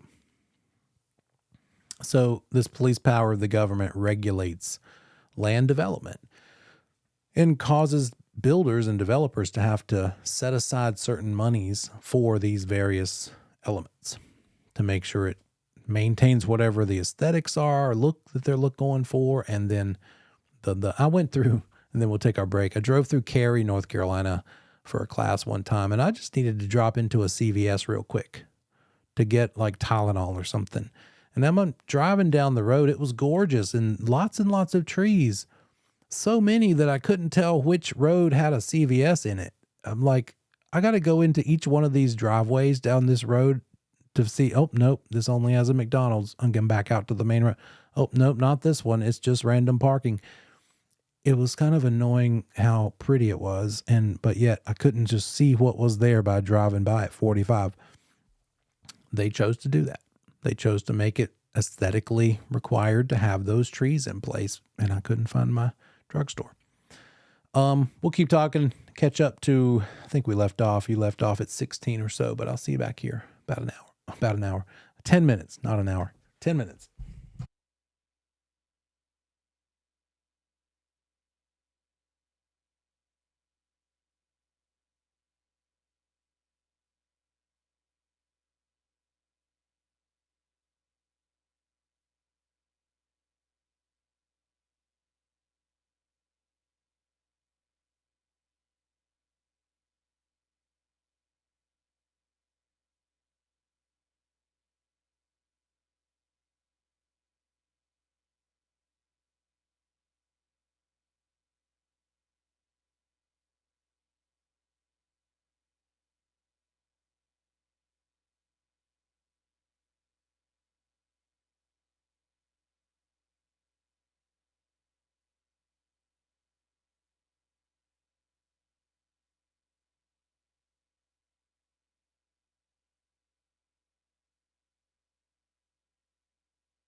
All right, let's come on back together and talk about our responsibility as brokers. Zoning is pretty important. We can't just sit around hoping the buyer figures it out for themselves. We have a duty to discover and disclose what is allowed to be done on this property before our buyer makes an offer on it. They need to know if they can do with it what they want, if there's any sort of restrictions that might cause them not to want to buy it. Part of that land use control involves keeping it safe for everyone. The public welfare, safe health and safety. There's a master plan usually for long range goals. There are also subdivision regulations. What are you allowed? What do you have to do when you put in a subdivision? Certain bare minimums. It might be that a subdivision put in sort of the outer limits, the county outside of the city limits, doesn't have to have sewer lines because there's not enough of a long reach to connect it to the main lines anyway. So everybody in that subdivision are going to have septic tanks. So it depends on where it is, right? But there are different regulations. If a builder doesn't build the subdivision to the regulation standards, they could get in trouble. Building codes for safety, environmental regulations, depending on where you are. Some of you might be on the coast. And so as brokers, you're going to have to know about coastal, where fresh water goes into salt water. There's a very delicate ecosystem. There's dredging issues. Can you dredge up in the water to make the water deeper where the boat dock is going to go because they want to put a big boat out there? Is that even allowed? Would that harm the environment?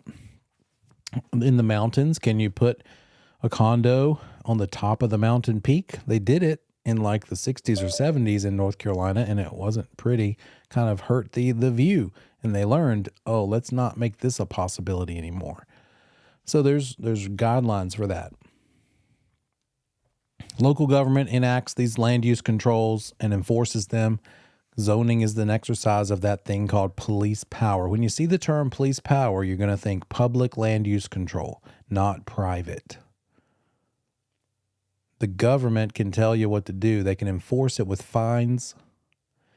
What about private land use control? We're not there yet, but on a private level, if your neighborhood rules say that you can't paint your door pink and you do it anyway, would it be the government that sent you the letter telling you better paint it back blue again? Maybe the HOA. What if there's no homeowners association in place? It's a small neighborhood. It's just a little body of like 6 people who live there. It's not like a big company, big management company. Sometimes there's no HOA. There's no management company and there's no body of homeowners, but there are covenants and restrictions in place. If there's rules called covenants and restrictions when you live in a neighborhood, but no HOA, then who could get you in trouble for not following those covenants and restrictions? The private land use control is what? For following those rules. If there's no HOA, who's going to probably get mad about it if you violate the rules? Somebody across town or your neighbor down the street? Yeah. Anybody can sue anybody for anything. And so a private land use control would be your neighbor getting mad that you broke the neighborhood rule. There's no HOA in place maybe. but they could still sue you. They could sue you over it. That's a private land use control. But we're still talking about public ones. What sorts of things are enforced through zoning? How big the lot is, lot sizes. Can you have a 1 acre lot in this part of town? No. It's zoned for smaller lots. Only 1/10 of an acre, not a whole full acre maybe. Density, how many units can be on a given acre? And that goes back to the R2, R1 versus R10, R20. Setbacks. What do I mean by setbacks? Any idea what setback is referring to?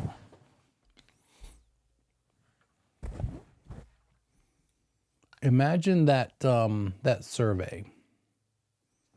And so if we have this parcel of land,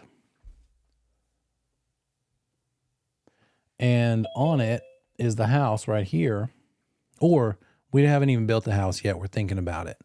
On that parcel of land, the setback would mean, where are you allowed to build on this land? You might actually want to build the house way back here on the corner, like tight up next to the property line, because then you'd have all this space for yard. Maybe that's your dream because you want to have as much yard as possible. Let's just stick the house way back in the corner. You ever arrange the furniture in your room as a kid to have lots more room for activities, more floor space, and you mash that bed in the corner instead of having it out in the middle or off one wall? Same idea. Well, the government has something to say about that. They won't let you because you're not allowed. The most you could do is put the house here. It would have to be within whatever the setback lines are. And then any driveway you want has to mostly be there. It could cross it just to get to the road. Oh, you want a detached garage? It better not be over the line. It can't be mashed up to the property line either. It has to be within the setbacks as well. Oh, you want to put in a pool? Well, you better follow the setback. Go not be across the setback line. And that goes back to the requirement, which is a police power through zoning. There we are. What are you allowed to do with it? How high, how tall can the buildings be? That matters more downtown. You might have a great view of Central Park, but the person who owns the lot in front of you builds us a high rise, and now your 4-story building can't see past their 10-story building. Your view's gone. But if there were building height restrictions where any new properties have to be 3 stories or less so as not to destroy the entire view of the whole building of yours, then that would control that, right? So building heights for views, perhaps, what you're allowed to do with it. My buyer, who I eventually will get for this property, cannot use it to live in because it's not zoned residential. They also cannot use it to, let me think, to put like an outdoor shooting range. They could do an indoor shooting range for whatever reason, because that's one of the many dozens of possible uses. They could do mini storage, but they couldn't do like a hotel. Down the street there are hotels, but this parcel is not zoned for that type of use. So what can and can't you do? Protection of natural resources. We talked about style, type, and appearance. It could be that you'll see that like in the historic district. You might also see it like in Cary, certain number of trees required. And how would things look? Certain neighborhoods like Birkdale in Huntersville looks a certain way, that Charleston kind of storefront look in the Birkdale Village and those houses nearby. Buffer zone is something that separates 2 different land uses. So it's the area between 2 different types of zoning, between commercial and industrial, between commercial and residential would be a buffer zone. A cluster zone is a use of density within a project that are different densities. Maybe there's Highland Creek is a big neighborhood of about 4,000 houses in the northeast part of Charlotte, and there's a townhouse section in there, which is probably R10 or more. There's also single family, which is probably R3. So cluster zone means you've got a mix of different densities allowed in a certain area. Multifamily and single family within a PUD, that stands for planned unit development. When you see PUD, planned unit development.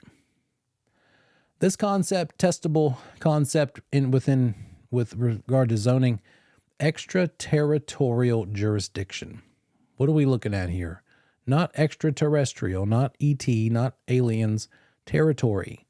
The part beyond the territory. In other words, if the city of Concord ends at a certain place, right? It's only so big, it's got a boundary. But extraterritorial jurisdiction says that Concord or any other municipality has some authority regulating the zoning use outside of their limits by 1 to 3 miles. It could affect them, what someone does right outside of their limits. So through extraterritorial jurisdiction, they have authority to regulate the use that's right there next to them and right beside their line within 1 to 3 miles. Zoning ordinances can't violate the rights of property owners. You can't use it like as a weapon. They've got to be exercised reasonably. They've got to be clearly and specifically written. They can't discriminate. You can't change the zoning to take advantage of a protected class of people. And they have to apply to everyone equally in a similar way. You can't give preferential treatment to someone just because of who they are. Oh, I'll let you use it this way that no one else around you can use it as, because you are you, or because you are of a certain religion or a certain ethnicity. All of those types of things would be what's called spot zoning. If you were to give one person a certain use that's not consistent with the surrounding use, that's illegal. That's spot zoning. This is allowed. This is what I'm doing right now. Legal, non-conforming use. I'm not conforming to that around me. I'm not I'm not industrial or commercial. I'm using it residentially, but it's because I was here first. They can't just kick me out because they changed the city. They changed the zoning. So this area no longer, my property no longer conforms to what's around me because what's around me changed. I'm allowed to keep using it as a matter of right. I can still do it. The phrase you might be used to seeing is grandfathered in. My usage is grandfathered in because I was here first. But I'm restricted. I can't do just any and everything. I can't add on 5,000 feet and make a mansion here to use residentially because I'm in a legal but non-conforming use. Ultimately, this is going to be converted to the use that's everything else nearby. Eventually, I'll sell. I can't make it more of what it is. And if it were to get destroyed, I couldn't rebuild it back, possibly, or add on. A variance, something you'll see out there in the wild, that's what I would like to do here in real life in order to let that buyer that I had for this property over the summer be able to use this property the way that they want to. They needed only a 50-foot setback from the back property line. But the city said, nope, it's got to be 100. For what you want to do, outdoor storage of plumbing pipes, sort of a warehouse thing, they were going to build a building and also store the stuff that they make outside too. And the outdoor storage was too limited for them. The city said, nope, you've got to be 100 feet off the back property line. And they wanted to only go 50 feet off the back and have more outdoor space for storage. And I was willing to go to the city and say, hey, can you give me a variance for these people, for this company? Will you let them have a variance for X, Y, and Z reason? I've got certain reasons we won't go into. I had to prove, or I would have, if this buyer had not walked away, which they did, and if I was willing to try to get a variance for them to use my property the way they want to, but I would have had to prove an undue hardship. The hardship is that I couldn't sell it to the buyer that was willing to pay me my price. And now I'm losing that buyer because the city is enforcing a zoning or a setback that they're not enforcing to certain property near me. So I think I had a case. It's just that the buyer gave up And I'm deciding now, do I want to keep going and go try to get the variance in case a replacement buyer comes along that might also want to do the same thing? Or am I just going to hope that it will be a buyer who doesn't need that same amount of setback line? Special use permit allows the property to be used for a thing that doesn't comply with the current zoning around it. We already talked about overlay districts, whether because it's historic property or they want to keep a certain look. They want it all to look like those Charleston houses with those pastel colors and double front porches and things, or super contemporary, no shutters, right? Very clean lines. Maybe this is an area where we're going to be really contemporary looking.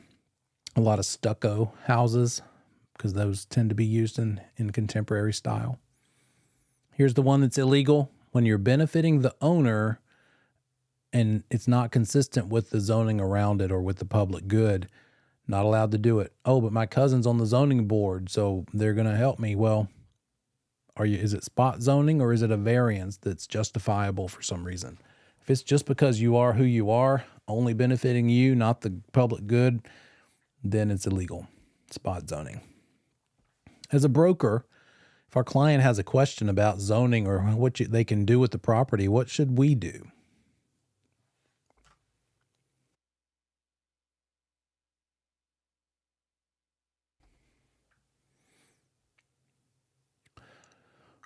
Oh, question in the chat. How do you find out if something's grandfathered in? You would see what the zoning is for that thing and see how it's being used right now. And then you would see how long have they owned it. If they just bought it, and they're still trying to use it the way it was used by the one they bought it from, they're probably not allowed to do that. And so you'd probably want to dig deeper and see what's going on, maybe even get an attorney involved. But that'd be a pretty good evidence. But if they've been there forever and ever and then the zoning around it changed, they're probably grandfathered in. What do we as brokers do with a question on zoning? Point them to the zoning department, right? Don't give them opinions of what you think is going to happen. Oh, you should be fine. It's not zoned for what you want right now, but I'm sure it'll change to that later. No, don't do that. Say, hey, there's no promises. Let's see what the zoning, what's the planning, the city plan looks like, what the zoning department says is allowable and what's happening down the road, but don't put your name on the line of what may or may not happen zoning wise to that property later. Yeah, the zoning departments are usually pretty helpful. I actually had an hour meeting sitting down with a couple of them about my property. They walked me through it, showed me what all the uses were, and sent me some stuff by email so I would be better prepared for the next buyer. Subdivision regulations are part of that police power of the government because it's up to them to say, here's what we want you to do in this town when you make a subdivision, developer, right? Neighborhood developer, here's what you have to do to be a developer. And goes to this very important and easy to miss test question. How many lots does a piece of land have to be divided into to fall under this definition of a subdivision? What makes for a subdivision? Yeah, surprisingly few, just 2. And now it needs to follow these ordinances. That's what this is about. That's what that question's about. You're like, I've never seen a 2-house subdivision. True, I haven't either. But if you divide it only into 2 pieces, then that developer is going to have to follow whatever those ordinances are for that municipality, meaning town, city, county.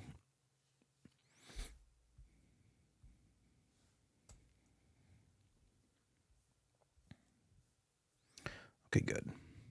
When you're creating a subdivision, and by the way, guys, when you're bored and you're driving around, maybe looking at property, the few times that you're not doing what you do in life or studying for this test, pop in to some new construction. Talk to those on-site agents. See what's up. Drive through the neighborhood. Get ready to lose a tire because the nails will probably pop your tire. But Look around, see what it looks like out there. Maybe they'll let you walk through one that's not even built yet, just like bones, and you can kind of see what that looks like, just 2x4s, and talk to the on-site agent, see the plan. They'll have a little plat map on the wall or on the little island inside the model home. And it goes back to the sort of this. When a developer creates a subdivision, they come up with a preliminary plan. They say, we're going to buy this land and we're going to do this with it. Then they have plans drawn up, maps are drawn. They check the topography, what the slopes and hills and valleys look like on that land. Do they need to build land up or take dirt out? They get to the final planning stage where they're purchasing the land, figuring out the financing. Do they want to pay cash for the whole thing? Probably not. Do they want to get it financed? And then they start up the subdivision, record the plans, start building, start selling lots, and then transferring the title of each individual lot as people buy them. And there is, let's see, what is it? I just forgot the name. Grant. I was just there last week. But he's in phase 1 of what will probably be 5 or 6 phases, and it's a single-family neighborhood, and they're all about 500,000 to 600,000 right now. And the houses are nice looking, but if you take 3 steps, if you go out the front door and take 20 steps to the right, you're in the neighbor's yard. And that's just the way it is. With new construction, every year you get smaller land and smaller square feet. But now they're in phase 1. And next phase 2, they'll probably bump up another 20 or 50,000 on the price. In phase 3, a little more. In phase 4, a little more. Finally, when they're almost done and they have one more street with 3 more houses, they might just fire sell those just to be done with it. Like I'm dealing with this lady who's buying the one she's buying. It's because there's only like 6 left and she got a killer deal because the builder's just ready to be out of there. They're all finished once they finish her street. There's only 2. When we got hers under contract a month ago, there were 6, and now they're down to 2, and they're dropping about 30 grand every week or 2 now. So this is that process of creating a subdivision. Here's the testable part. Can they sell? Can they go under contract when you want to build a house if all they have is a preliminary plat approval, meaning the city has said, yep, what you're saying you're going to do looks good to us. You're going to be okay. If all they're doing is going under contract, then yes, a preliminary plat approval is okay. But we're not closing yet. We can't close until that preliminary plat approval is actually finalized. So watch out for that. Final plat approval and recordation has to happen before they can actually close on it. But preliminary plat approval is good enough to get started. Make sense? They haven't signed the dotted line to actually be the official owner yet, but the preliminary plat approval is enough to let the builder go ahead and start building that house. There shouldn't be very many, if any, changes between the preliminary and the final. If there are, the buyer is still not the owner yet, and they would have a chance to walk away. And if there was a significant change between the preliminary and final, there's probably something in the contract that says not only can they walk away because they're not happy, because it's a lot different than they told me that it was going to be, but I get my deposit back too. Maybe. You as the broker need to look for that. But that is possible. It is allowable. Exactly. Perfectly said. Danielle says, so it can go under contract while in the preliminary plat approval stage, but it cannot close until it's recorded, because it would have had the final plat approval in order to be recorded. You got it.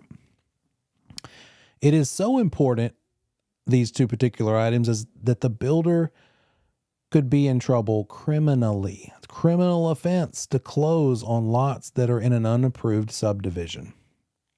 Criminal. Take it pretty seriously. Streets. That's another one that we focus on a lot in this class and out in real life. And here's example 45 or this current deal I'm dealing with. The property that my lady is buying is the only street in the entire big neighborhood that's not publicly maintained. It's a private road. In other words, when there's a pothole that comes up in 5 or 10 years, will the city fix it? Probably not. She needed to sign off on that, be fully aware of that. I brought it up originally. That's how she even got on the radar, because the builder wasn't doing a great job of disclosing this. And I said, by the way, I've read through the entire 110 pages, 2.5 hours this morning, and what I've noticed is it says literally all the streets right now are private streets. But even when they become public, the one you're buying on might still be private. So let's talk about the difference between public and private here.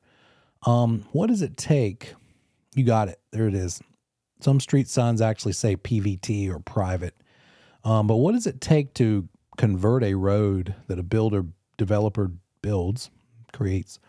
How do we make that road into one that the DOT, Department of Transportation, will maintain, will repair potholes, will repave when it's time, which is expensive, by the way. It needs to be built to the standards they require. There are DOT standards. Has to be this wide. Has to be look like this, be these dimensions, whatever those are. You don't need to know them. Built to DOT standards. Then the developer says, hey, DOT, hello, I'm almost done with my neighborhood here. Would you please take over these streets? They're now private, but I want you to take them over so that you, the state, will maintain them. And we're not done. It's a 3-step process. Not only is the developer building it to their standards, and asking them to please take it, but the DOT also would have to say, okay, yes, we will. So it has to be accepted by them too. What if it's not? What if they didn't build it wide enough or put in the right type of curb and gutter and water runoff requirements? DOT might say, nope, you didn't do it right. Try it again, fix it, and then a petition to us again, and maybe we'll accept it. Okay, you did it right. Now we'll take it. Now when something happens to this road, we'll cover it. The DOT will cover it, not the neighbors, because that's the alternative. In a privately maintained road, not public, it's the owners that are going to have to pass the collection plate, save up, collect the money, Venmo. One of them might own a tractor and they'll spread out another layer of gravel if it's a gravel road. Somehow they're going to have to work it out and pay for it themselves, because the state won't do it because it wasn't converted to public. By the way, if you ever see the big fancy neighborhoods with a gated community where you can't get in unless you just pull behind somebody and sneak in right behind them, true, done that. Those are always privately maintained. Why? Because part of a publicly maintained road is that the emergency vehicles have to have access without a gate being in the way. So yeah, good question. Could they get fined for not fixing it since it's private? It depends on who's doing the fining. It wouldn't be the city or the state, right? Maybe they could get some sort of legal action, sued by their neighbor. Their neighbors could get together and say, hey, you're not kicking in. And then it would go back to, what do the rules say? What do the subdivision covenants and restrictions say? And it might say that the HOA is going to cover that private road. And I think in my case with my lady, that's actually what it does say. So while it's not the state or city, it is the HOA. So testable for you, these 3 steps. Build it to DOT specs, ask them to take it over, and then them actually agreeing to take it over. And we as brokers have a responsibility to verify that and to tell our client, here is the deal. This property is on a public road or not. There are ways to find that out.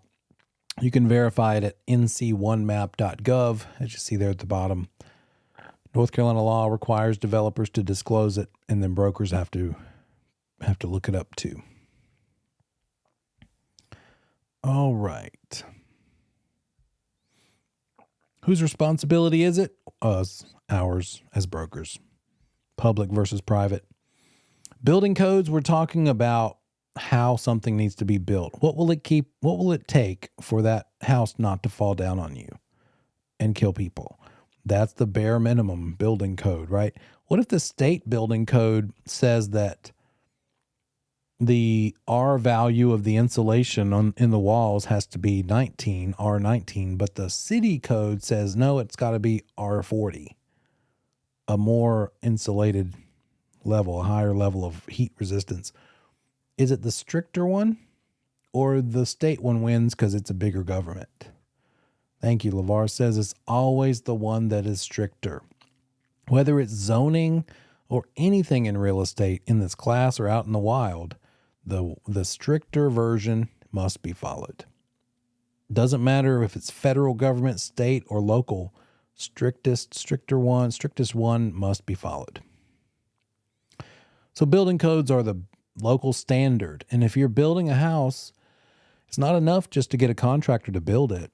At each step of the construction, that contractor has to say, okay, I'm done with the foundation. Hey, city inspector, come on out. When can you come out and sign off that I've done this right? That I've followed the bare minimum building code for building a foundation. And they do that, sign off, and now they can put the floor on. And now they can put the framing. Oh, got the framing done? Come check it out. Are we good? Before I can put the power, the electrical wires, the plumbing. Okay, now we're good. Okay, I had the electrician wire the whole house. Come take a look. Another city inspection comes up. Maybe the same person, but another inspection. So many of those along the way to meet those required building codes, making sure that standard for construction is met for that area. And so that building permit process is part of that, right? This series of a variety of inspections.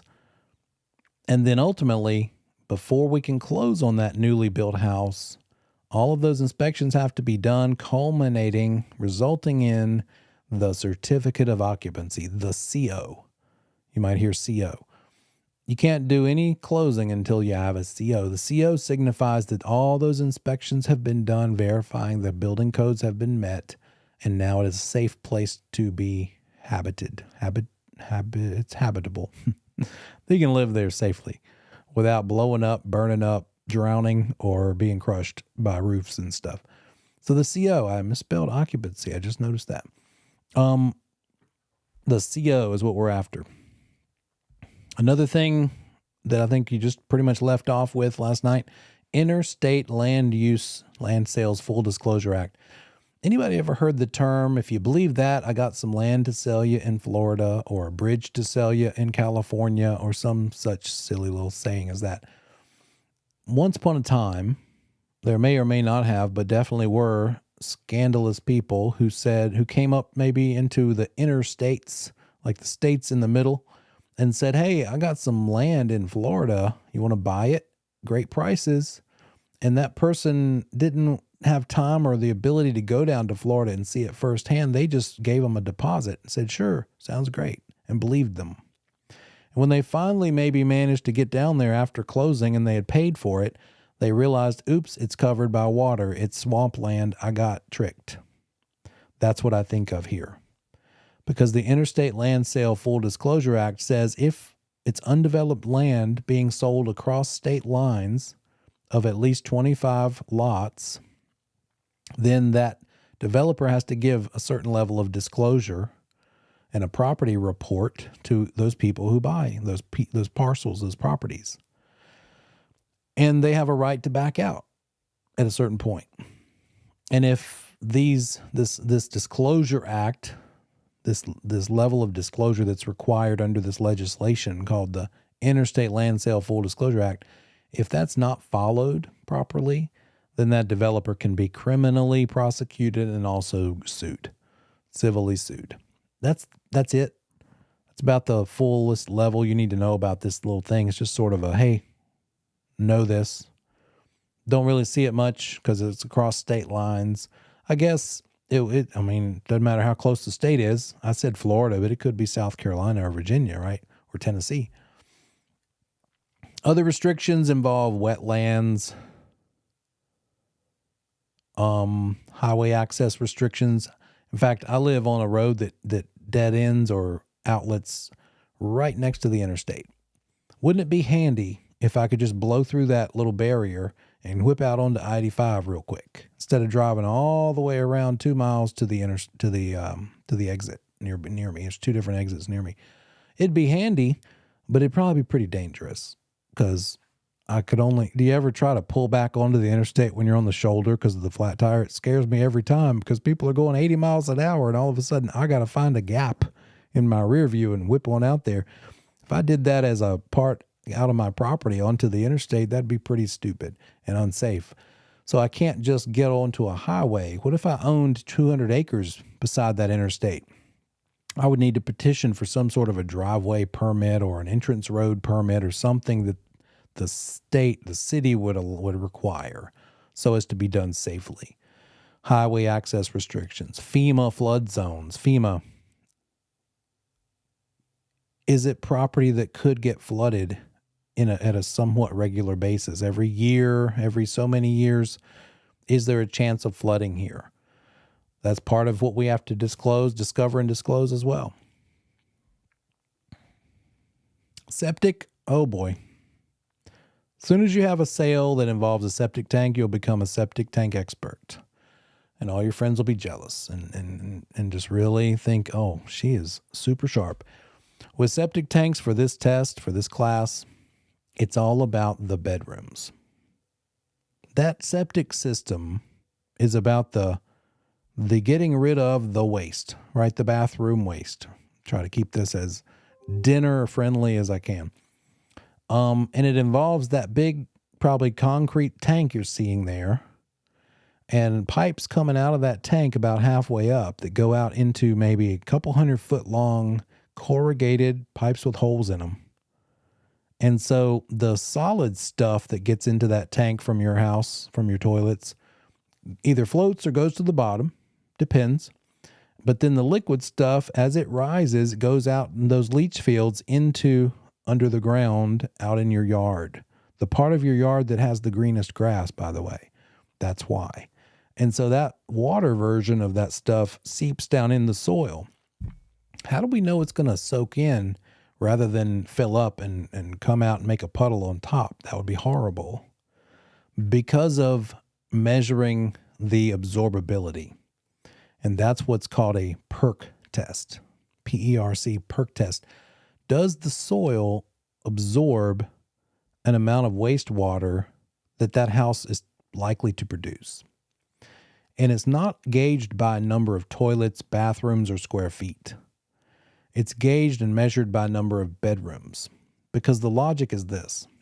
One bedroom will quite likely have 2 adults in it. So a 3-bedroom house is going to be producing potentially 6 adults worth of wastewater.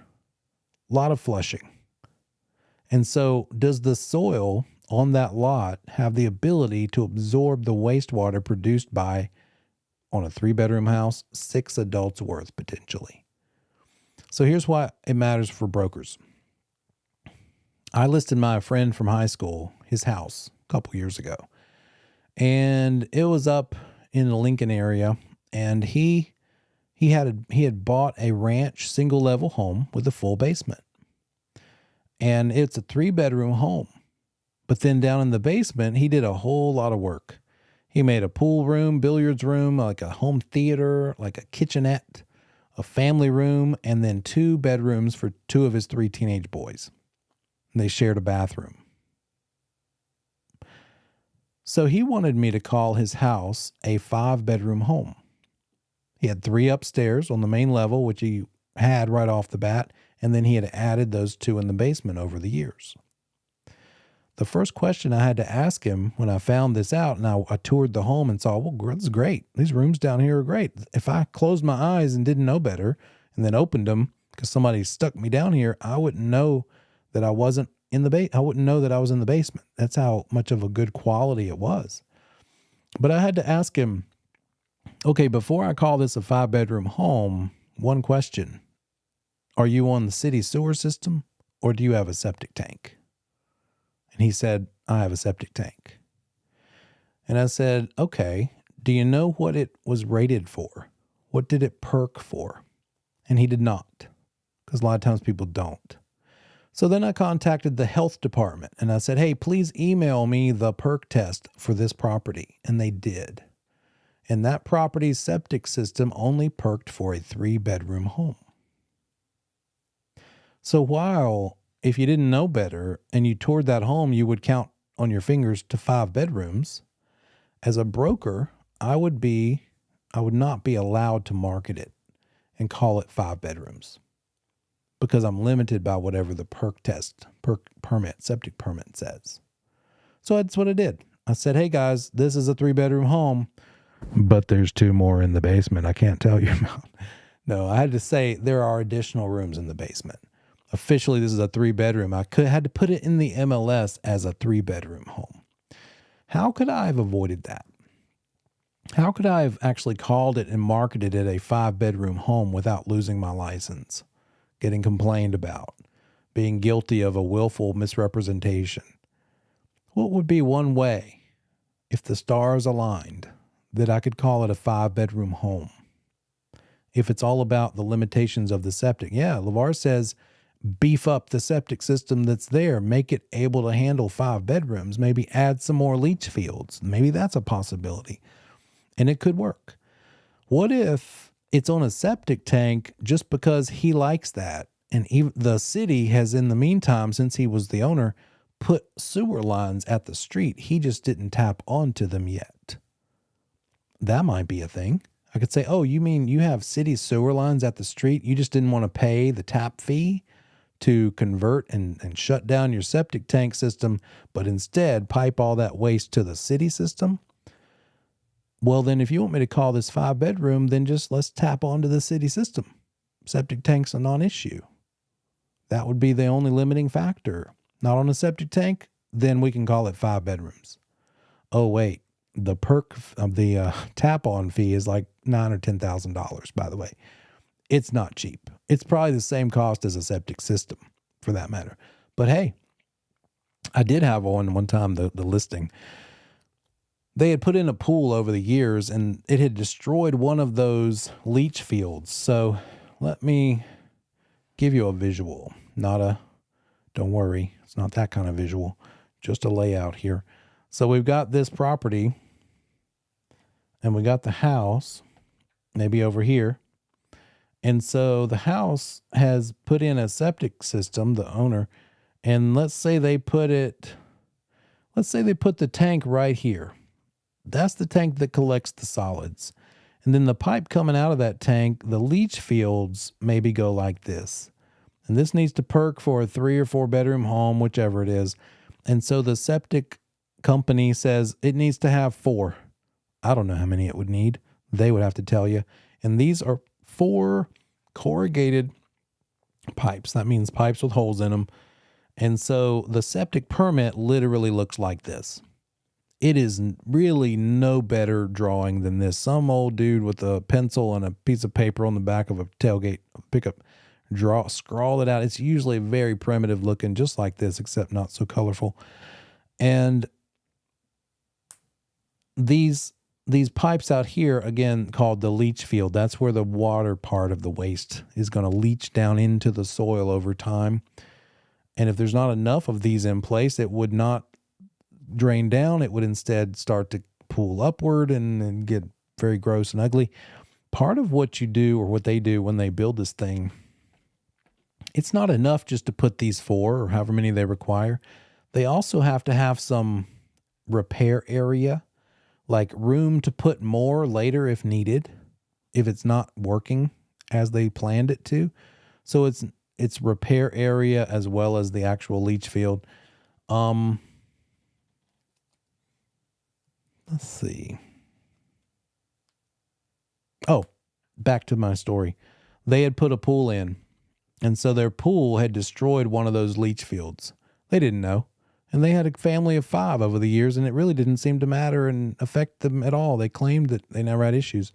But when we went to sell it, we discovered through an inspection that this was messed up. And so it was going to be $7,000 to make that right. Well, we did the research, called the city, found out to tap onto the city sewer system at the street, which means instead of going out here, the house line would just go out to the city system. It would be $9,000 to tap on. And so we just marketed it and told people, hey guys, seller will give you a credit for $7,000. If you want to use that to fix what's there and keep the septic, your business, go for it.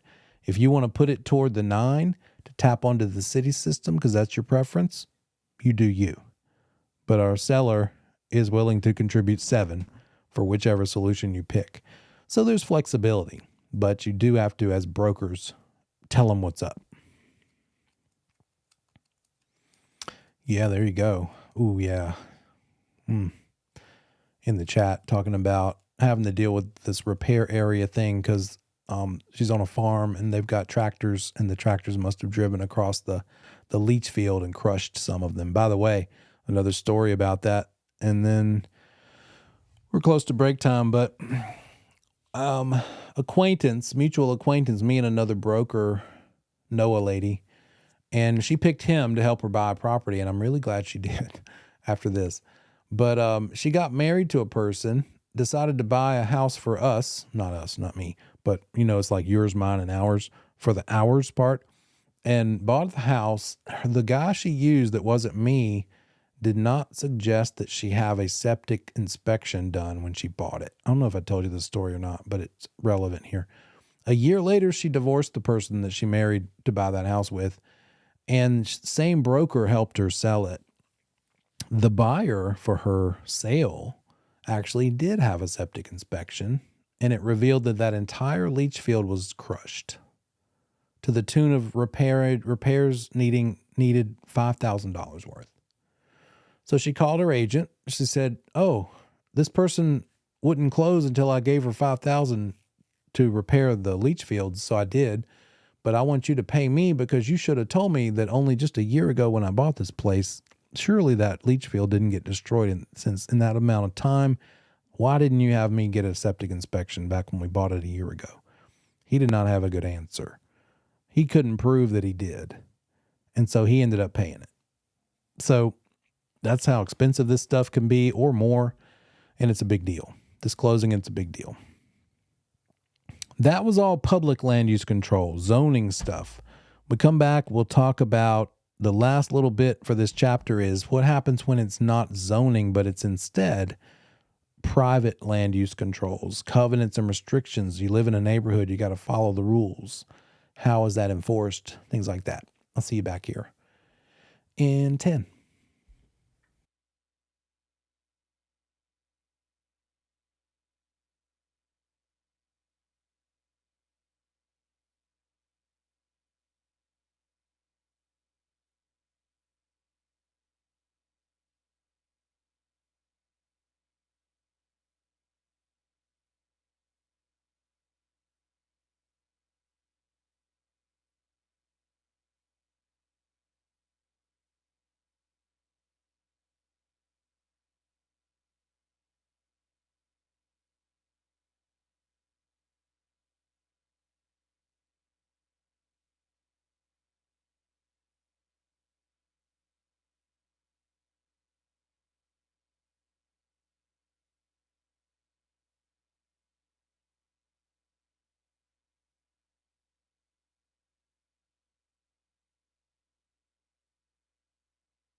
Welcome back.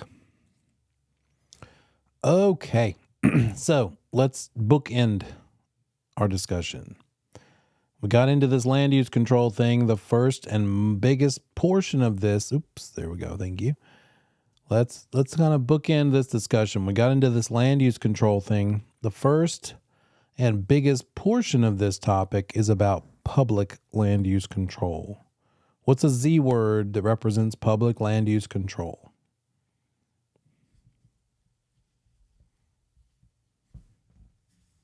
What is it? What is public land use control? Yep, there it is. We're talking about zoning. Yeah. Who is it that governs public land use control? Who are you in trouble with? If you violate a subdivision regulation, a zoning law, yeah, the government. Because the government has what? What thing that starts with P and P?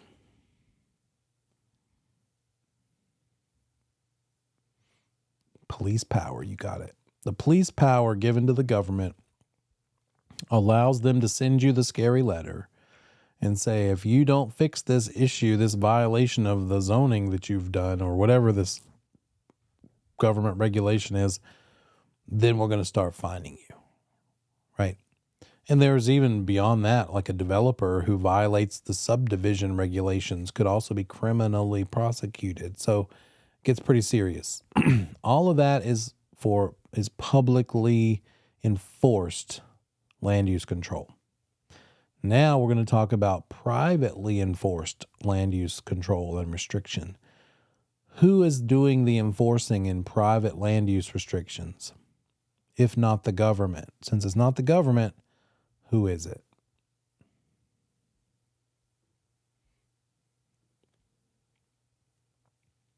Could be the HOA. What if the neighborhood has rules that are attached and you have to follow because you live in there, you own a property in there, but there is no HOA? You got it. The neighbors. Either the HOA will enforce it, and if there is none, the neighbors can sue you because you're breaking the covenants and restrictions for the neighborhood. You might see the abbreviations CC and Rs. CC and Rs, conditions, covenants, and restrictions. So these are protective covenants. The developer's the one who started it. They said, if you want to live here, here's the rules. And I have a vision for a certain style of house. Maybe it's only single level homes, all brick only. If you want to build in here and you want to put vinyl on the back, not allowed. It has to be full brick. That could be one. It could be that you all have to have fences, and they have to be white vinyl fences 6 feet or less, or picket fences 4 feet or less, no more than 4 feet, whatever. The developer has certain rules. I know a neighborhood called Afton Village in Concord. I used to live there. It was meant and originally intended, and the vast majority of houses look very Charleston, if you know what I mean by that, like front porches, that sort of architectural style. And then colors got kind of colorful, sort of pastel yellows and greens and stuff, and all that was fine. The developer ended up building a house like years into it, and doesn't at all look the same. And a lot of the neighbors got mad about it because he's just sort of like oh wow, drastically different house. Sort of more of a contemporary look. It's got like a bricked in, completely like a round circle, random feature on the front porch of it. It doesn't just match like the typical double front porch, single front porch Charleston style. So protective covenants are there, established by the developer to maintain certain qualities. Colors, landscaping. It could be that if you want a detached shed, that you can't just buy one from Lowe's. It has to be built custom to match the houses. That could be one of them. Or they might let you buy whatever's off the shelf. But a lot of times when you're in a neighborhood, you can't just change the color of your door, your shutters. You got to get permission. Again, maybe you have to pick from a list of certain colors, or they just want to have a say-so to make sure that you don't do something completely drastically different.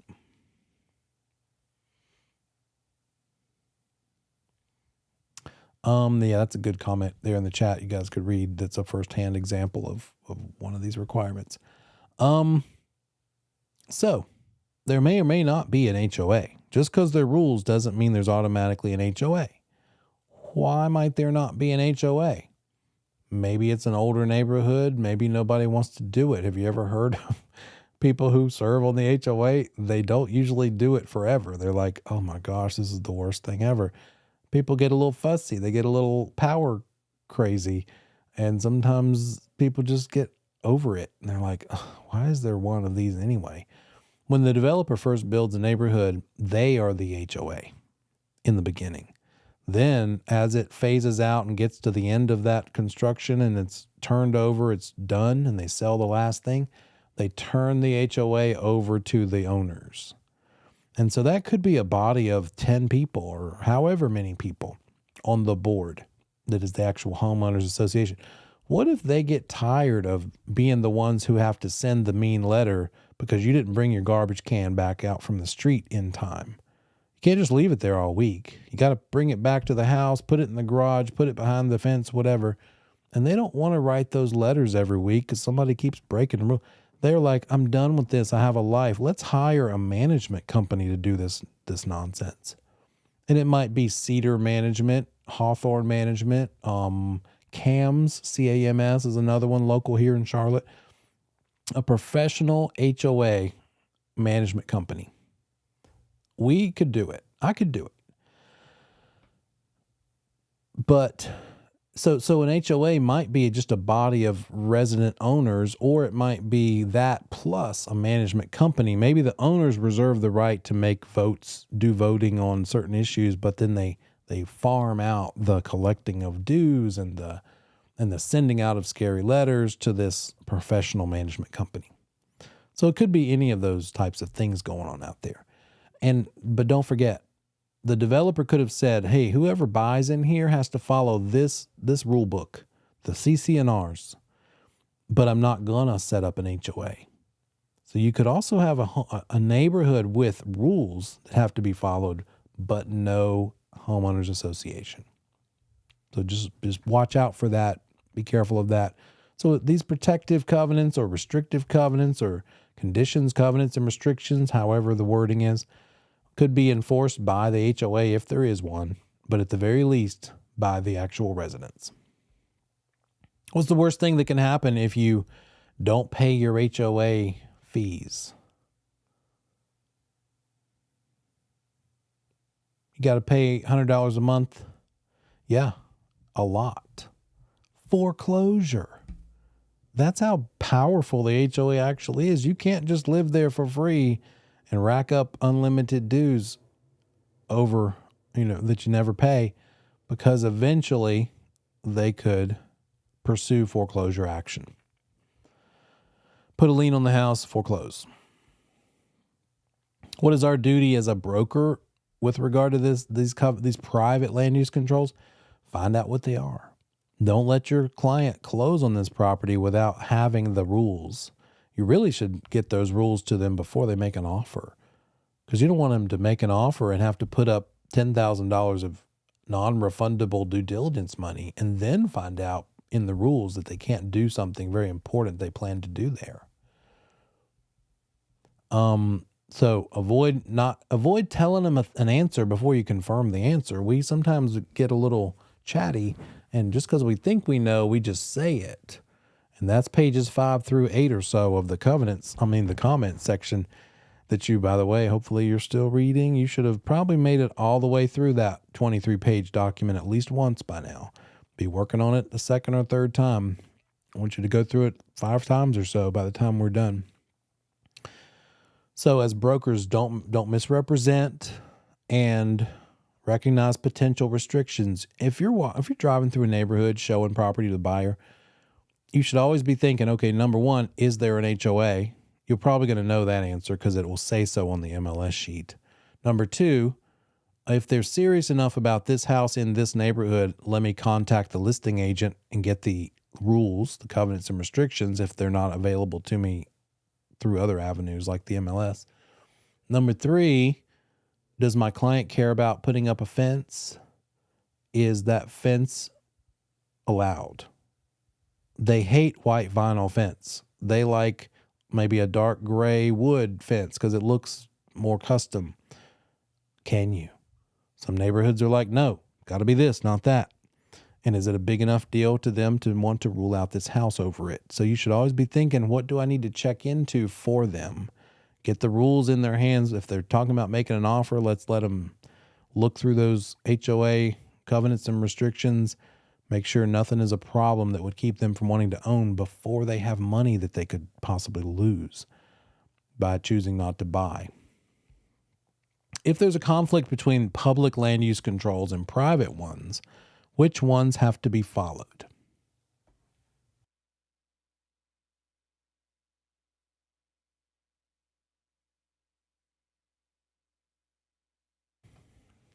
Same thing as zoning. State versus local zoning, stricter one has to be followed. Public versus private zoning laws versus the neighborhood covenants and rules. What if the zoning rules say that you can build 3 houses per acre, R3, but then the covenants and restrictions of the neighborhood say R1? We are known in this neighborhood for each house being on 1 acre. I don't care what the zoning thing says about R3. Around here in this neighborhood, the CC&Rs say no more than R1. Everybody gets an acre. So you'd have to follow the stricter one. And that is it. That's land use control, guys. Let's pop over to environmental. That one is interesting, but quick. It's like 30 minutes.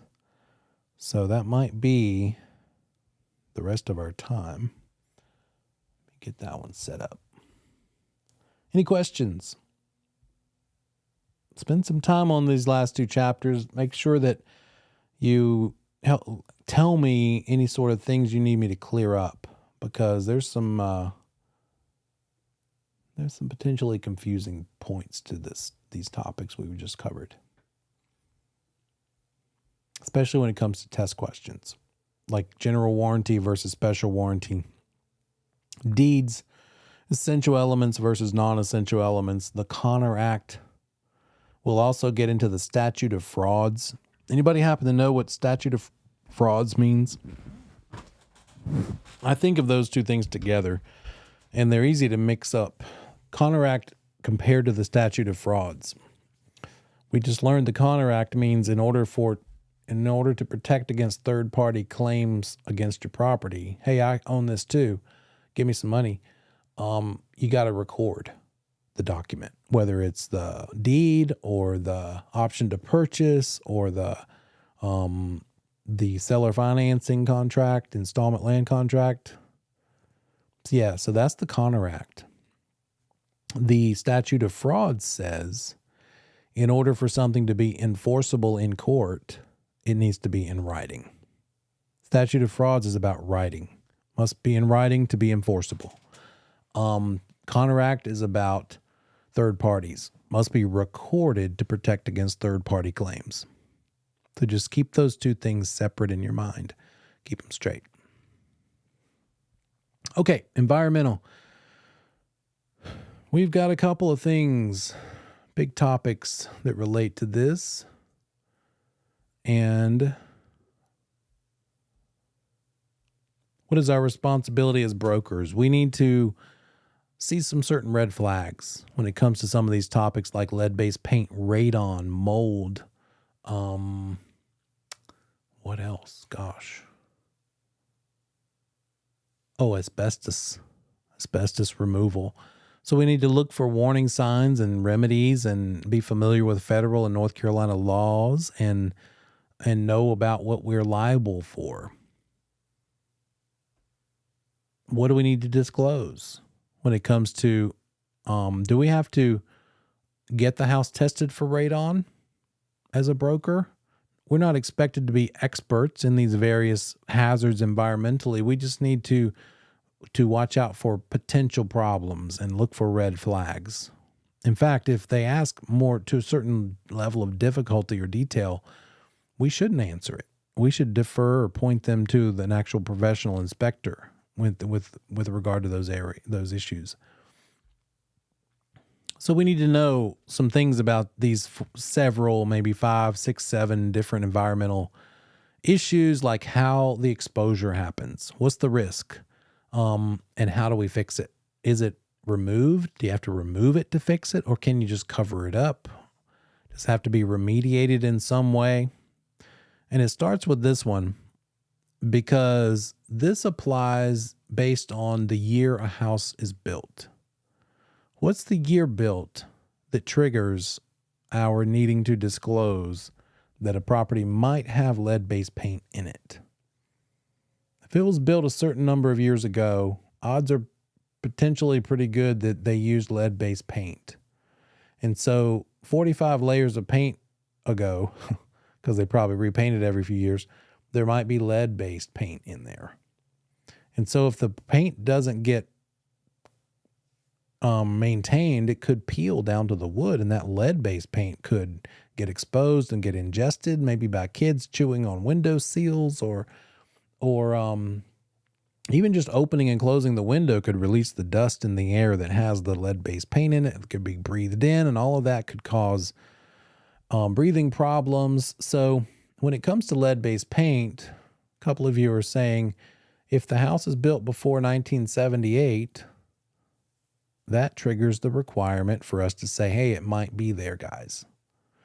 The seller is not required to test for it in general. We as brokers are not required to test for lead-based paint to find out it absolutely has it. All we have to do is find out when was the house built, and if it was built before 1978, we need to give a warning, get some documents signed, and provide some literature to the potential buyer, and say, look, lead-based paint could be in there somewhere because of the year the house was built. So on the test question, if they say so-and-so house built in 1980, what disclosures are required to be provided? Residential property disclosure, mineral oil and gas rights disclosure, lead-based paint disclosure. Which of the following is not required for a house built in 1980? I rattled those off pretty fast. The residential property disclosure is pretty much the whole house that the seller has to potentially comment on. The mineral oil and gas rights disclosure is, did you sell to someone else the rights to mine for minerals, oil, or gas, fracking, or digging or drilling underneath? And then the lead-based paint. So out of that list, if it's built in 1980, there's no need for a lead-based paint disclosure. It's not required. It's only required if the house was built before 78. And here's what's required. 2 things. This thing, which you can find yourself by Googling the Protect Your Family from Lead in Your Home from the EPA. It's free. It's a PDF for free. And so that needs to be provided. You're, as a listing agent, going to give it to your seller, or actually the seller is providing it through you. So you're going to make this available to the buyer. And it's free. We just need to include it and make sure the buyer sees it. The other thing is the official, actual lead-based paint disclosure addendum. And it says a few important things here. It's kind of cut off. In fact, we've got some time to work with, so let me pull it up. And we'll see the full version.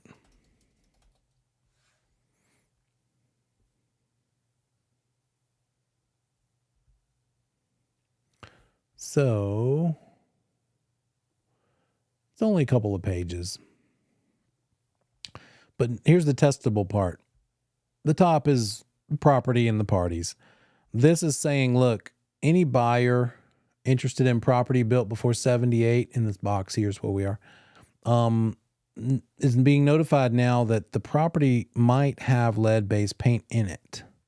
Young children could be at risk of developing lead poisoning, could produce neurological damage, learning disabilities, intelligence reduction, behavioral problems, impaired memory.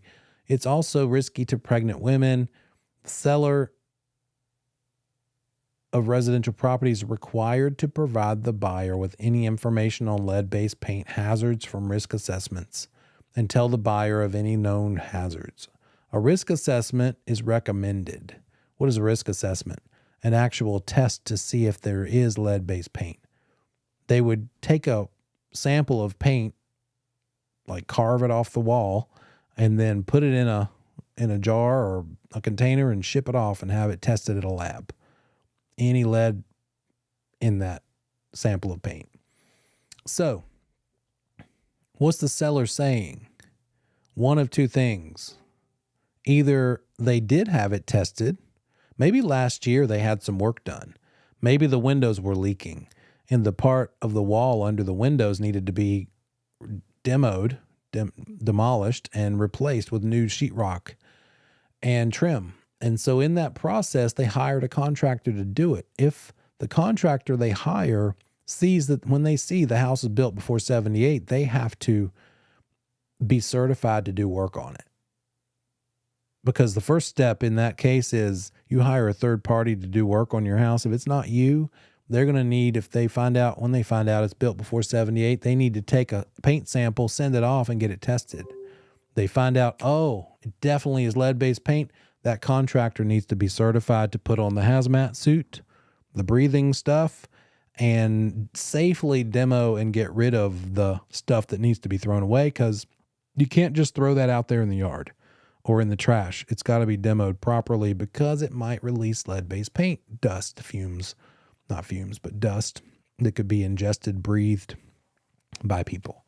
And so maybe they had work done last year and they actually know for a fact that it's lead-based paint because it was tested for that reason back then.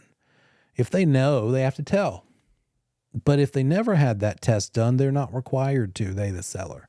And so it's either this or that. Do you know it's got lead-based paint or do you not? Most of the time they're going to say, I don't know. And that's the one they check. The next thing they're doing is saying, hey, here's any records if I do know. Here's the records from the test results. Or I got none because I never had it tested. The next part is the buyer acknowledging that the seller told them whatever they told them.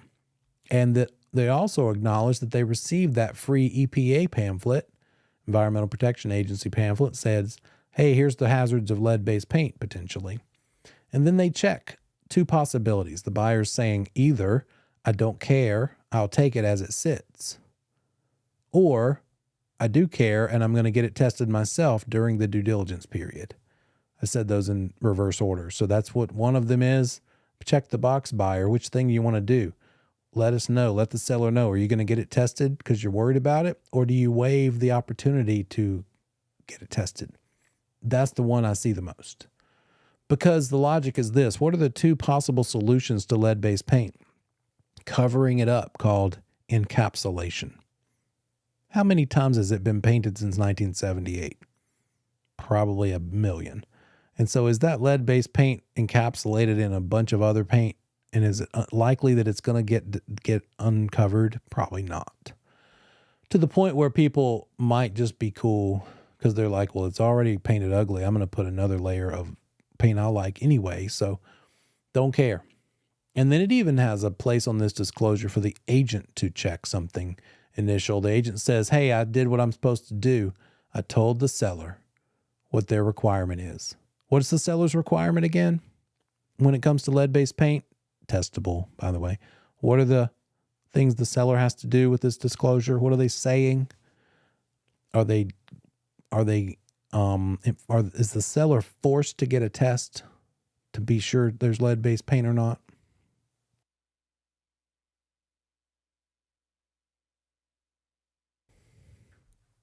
Is that what they're saying with this disclosure? You tell me.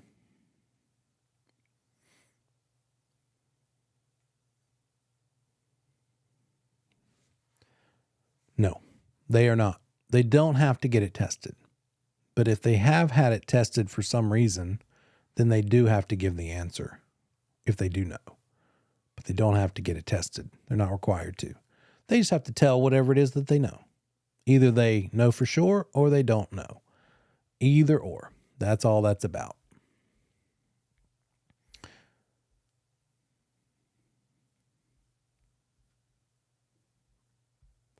Now, so yeah, the seller's not required to test. They do have to tell whatever they do know. It's a material fact, and it's not one of the things the seller has a choice about. They have to tell whatever they know. On other things, when we study the residential property disclosure document, the seller actually could basically say about all those things, I don't want to tell you. They could know that the roof leaks, but if they check an option called no representation, then they're basically saying, hey, I'm not telling. I know it leaks, but you're going to have to find it yourself, buyer, because caveat emptor, let the buyer beware of me, the seller, right? I don't have to tell you if there's problems. They do have to tell them if this is a thing. This is one of the things they can't hide from. They can't check no representation about this. And of course, we brokers have to tell if we know something, because we're held to a very high standard of disclosure. We have to tell everybody everything related to material facts, right? Here's what it might look like, that sort of windowsill. See, it's down to the wood, so if there's lead-based paint from back in the day, it's getting exposed potentially. And it's the North Carolina Lead-Based Paint Hazard Management Program of 2010. So there's a thing in place, and this is the thing that says if you get work done on your house by somebody not you, then they need to be EPA certified so that they get rid of the lead-based paint properly. So again, step one, if you hire someone else to do the work, they have to test to see if there's lead-based paint. Step two, if they find out there is, then they have to, if they're not EPA certified, they can't be the one who does the work. Got to get a vendor who is certified. If you do your own work on it, you are not required to be EPA certified. Just like you can sell your own house without a real estate license, you can do your own renovation work on an old house without being EPA certified. If it's your house and you're doing do-it-yourself work, that's allowed. That's pretty much it for lead-based paint. The disclosures and the possible ways to fix it. Covering it up, I guess you could also remove it. You could put on a hazmat suit and get rid of all the paint. But how likely is it that during that process, you're going to at least unleash some paint dust that could be breathed? So nobody does that. I've never even seen anybody try to get rid of all the paint. They usually just cover it up. So the encapsulation is the preferred way to handle lead-based paint there. Asbestos. Anybody know what the heck I'm talking about with asbestos? It was used as insulation. It's actually a great product for insulation and fire retardation, fire avoidance, right? It doesn't burn. It might look like this. You might have seen these different things like that kind of siding on a house. Anybody seen a 1950s house or so with this kind of shingle? Maybe your grandma's house like that. And maybe over the years, the person that she sold it to didn't take that off. They just put vinyl siding over it. That's encapsulation too. Because with asbestos, those same two possibilities for remediation or correcting the problem exist as lead-based paint, either covering it up or getting rid of it, removing it. And so it could also be this flooring. Anybody seen this flooring in a building, like a government building or a school? And it's these looking tiles. And they still make tiles that look like that, but they're not asbestos anymore. And obviously when you're trying to scrape them up, they were glued down. These are chipping off. And so that releases dust that can be breathed. Again, the thing about asbestos is it's fibrous. Anybody ever used or touched the pink insulation? And then of course you get itchy. It's because that's little glass fibers, little tiny microscopic glass fibers poking into your skin. Asbestos is sort of like that. It's friable. It releases into the air in fibers, and it can be breathed in, and it lodges into your lung tissue and can eventually cause cancer. This is my favorite because it's horrible. Asbestos literally was used as fake snow once upon a time. Kids playing in it because it looked nice and white and fluffy like snow under the Christmas tree. It's been used for insulation around pipes. ceiling tiles. I don't have one of those here, but ceiling tiles that are like the white with little speckles in it. And I forgot which one is which, but there's a 9-inch square and like an 11-inch square. One of them tends to be asbestos versus the other one. The inspector will tell you. And so the threat of whichever type of asbestos or product we're dealing with is it breaking down, friable. It's friable. It breaks down into tiny filaments, particles that can be inhaled, airborne. It's cancerous. It happens to have been banned in 1978, but don't mix that up with the lead-based paint thing, because asbestos does not require a disclosure like the lead-based paint disclosure. If you know about it, you need to disclose it. As a broker, we need to know, hey, I'm seeing products that look sort of like it's an old house with this looking flooring, with this kind of siding. That might be asbestos, Mr. Buyer client. If you care about it and it's all exposed like that, you need to know. Sign here saying that I told you that might be it. Let's get it inspected and see if it really is, maybe. That's something that you're really worried about. Yeah, true story. Jarvis says that in 9/11, those buildings had asbestos in them, and all those horrible clouds of dust and debris. That was one of the many, I'm sure many hazardous materials in there. Yeah, so let me clarify that. The disclosure as a broker, if you know it has asbestos, you have to disclose it. You always have to disclose. But there's not a lead-based paint, there's not an asbestos disclosure document that's like the one on the lead-based paint. If the house is built before 78, you have to provide these things for the seller to give to the buyer. That's not the same for asbestos. For asbestos, the seller may not know. If they do, they could check no representation. If we know or we're suspicious, we would be best suited to say, I think it might have asbestos in it. Certainly as a buyer agent. But as any agent, as any broker, we have to disclose whatever we know for sure. Here are the possible ways to get rid of it. Either get rid of it altogether or just cover it up. Encapsulation or removal, just like lead-based paint. Methods of remediation is another big word. How do we deal with it? Next one you may have heard about is radon. Anybody heard of radon? It's a gas. It's not a friable thing. It's not a substance that's solid or liquid. It's a gas that comes up from the ground when rock disintegrates or decays, is a better word. And it releases radon gas. And it might pop up in one house, but not the house next door. It's going to probably, if it's coming up into the house, it's probably going to read at a higher reading level when it's raining outside, because the soil gets saturated with water and it kind of forces the gas up through the dry area, which is the house itself, the basement of the house. Basement homes tend to have radon more commonly than crawl space homes, because if you think about how those are built, the crawl space has an amount of space between the ground and the living area that the radon gas, if it's existing there, could get out of before it gets into the house. But with the basement, it is part of the house living area, right? So inspectors tend to say, hey, you got a basement, good plan. It's a good idea to check for radon. And I'm dealing with that right now. Sold a basement house to a buyer and we were supposed to close later, but we had a radon test and it came back at, let me think, I think like 8 or 9. And if you know, because you read ahead, the number we're looking for is 4. 4 picocuries per liter. 4 really, really tiny parts per liter of air.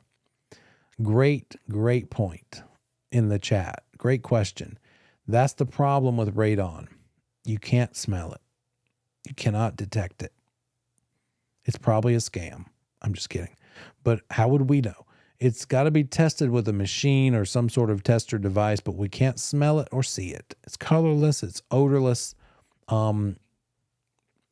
and it's the second leading cause of lung cancer. So it's a big deal. Here's what it looks like.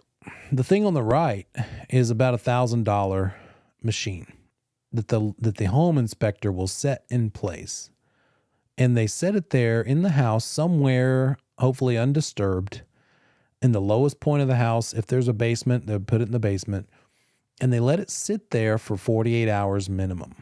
And it's taking an air sample reading every hour for 48 hours. And then when the inspector picks it up, they're going to plug it into a laptop, look at the report, and it's going to show all 48 of those, or however long it was there, all of those readings, and the average of them all needs to be less than 4 picocuries per liter. Just think the number 4. When you think radon, think 4. If it hits 4 as an average level over the 48 hours, it's a material fact that must be dealt with, must be disclosed. If it's less than that, then it's not. It's cheaper and easier and accessible to everybody to buy these little $50 test kits. You can just set them out for the 48 hours, box them up, ship them off, and eventually a few days later, you'll find out what the readings were. Not as accurate, takes longer. In fact, there are also machines you can buy on Amazon, but do your research and make sure you have, you're comfortable with the level of accuracy that they provide. So there's a variety of ways to find out what the reading is. What's the remediation? What's the mitigation? Mitigation or remediation, kind of the same thing. It needs to be dealt with if it's 4 or more picocuries per liter, because that's the point at which it's a material fact. What if it's 3.9? Well, you're right there, but not close. I would still want it to be remediated. But like in the case of I dealt with now recently, the builder would put in a remediation system for free if the reading came back over the 4. And so it did. I was thankful. I would have been annoyed if the reading came back at 3.8, because I feel like that's pretty darn close to 4. And you've said that 4 is a danger level. And so now my poor little buyer is going to have to pay for it herself. And they might be $2,000-3,000 to do this remediation system. What's that look like? What do you think? Any guesses? How do you think you would remediate for getting bad air out of a house? You have one of those in your house right now, but it's different kind of bad air. It's the vent fan in the bathroom, right? So it's basically that. It's a version of that. It's a fan system that sucks that air out and pushes it above the roof line. And it looks like this.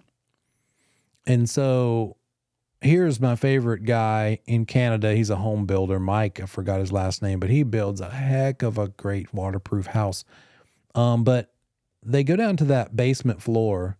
They drill a hole in the slab foundation. They carve out a pretty good chunk of earth in it, put in some rock, put this, I don't know, maybe 5 or 6 inch PVC pipe down in that hole. And then they, in our state, they're doing it different here in Canada, but in our state, they bring that pipe up and out of the house, and then they put this thing on it. This is the fan. So here's what it would look like in North Carolina. Once that pipe gets out of the house, the fan is there. In fact, the one that lately I just saw done, the fan is in the section of pipe that's in the attic. So it's somewhere along the way. And that fan is sucking the air up from that hole in the basement floor and pushing it up out of the pipe, which is, in this case, we don't do it this way. It would need to be pushed out above the house completely, the roof line completely. But that's the gist of it. That fan runs nonstop. If your power goes out, the fan stops, of course, and the radon level would build. And so you'd need to think about that. And I'm sure eventually, after so many years of running constantly, that fan might give out and you might have to test to make sure it's working. I don't have a picture of it here, but somewhere, maybe it's over here, somewhere in the house, inside the house part, there's going to be a little, it looks sort of like a thermometer, like an old school thermometer. Anybody use an old glass thermometer where the red thing shows you what your temperature is? Well, it looks like that, except it's a U shape, like a a barometer maybe. And if that U shape is a J instead of even, if it's off center, let me just show you. This is not making any sense. This is one of those things you've got to show, not tell.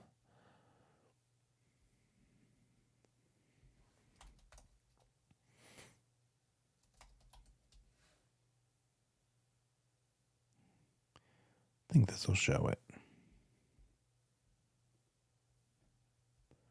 So this thing in blue would be mounted to the exterior of the pipe there in the basement. And you should see that blue liquid stuff in this shape as a J. If you ever see those two lines matched up like a U, even with each other, it means there's no more suction happening. So the fan either somehow got switched off or is messed up. And that's about it for radon. Okay, there we go.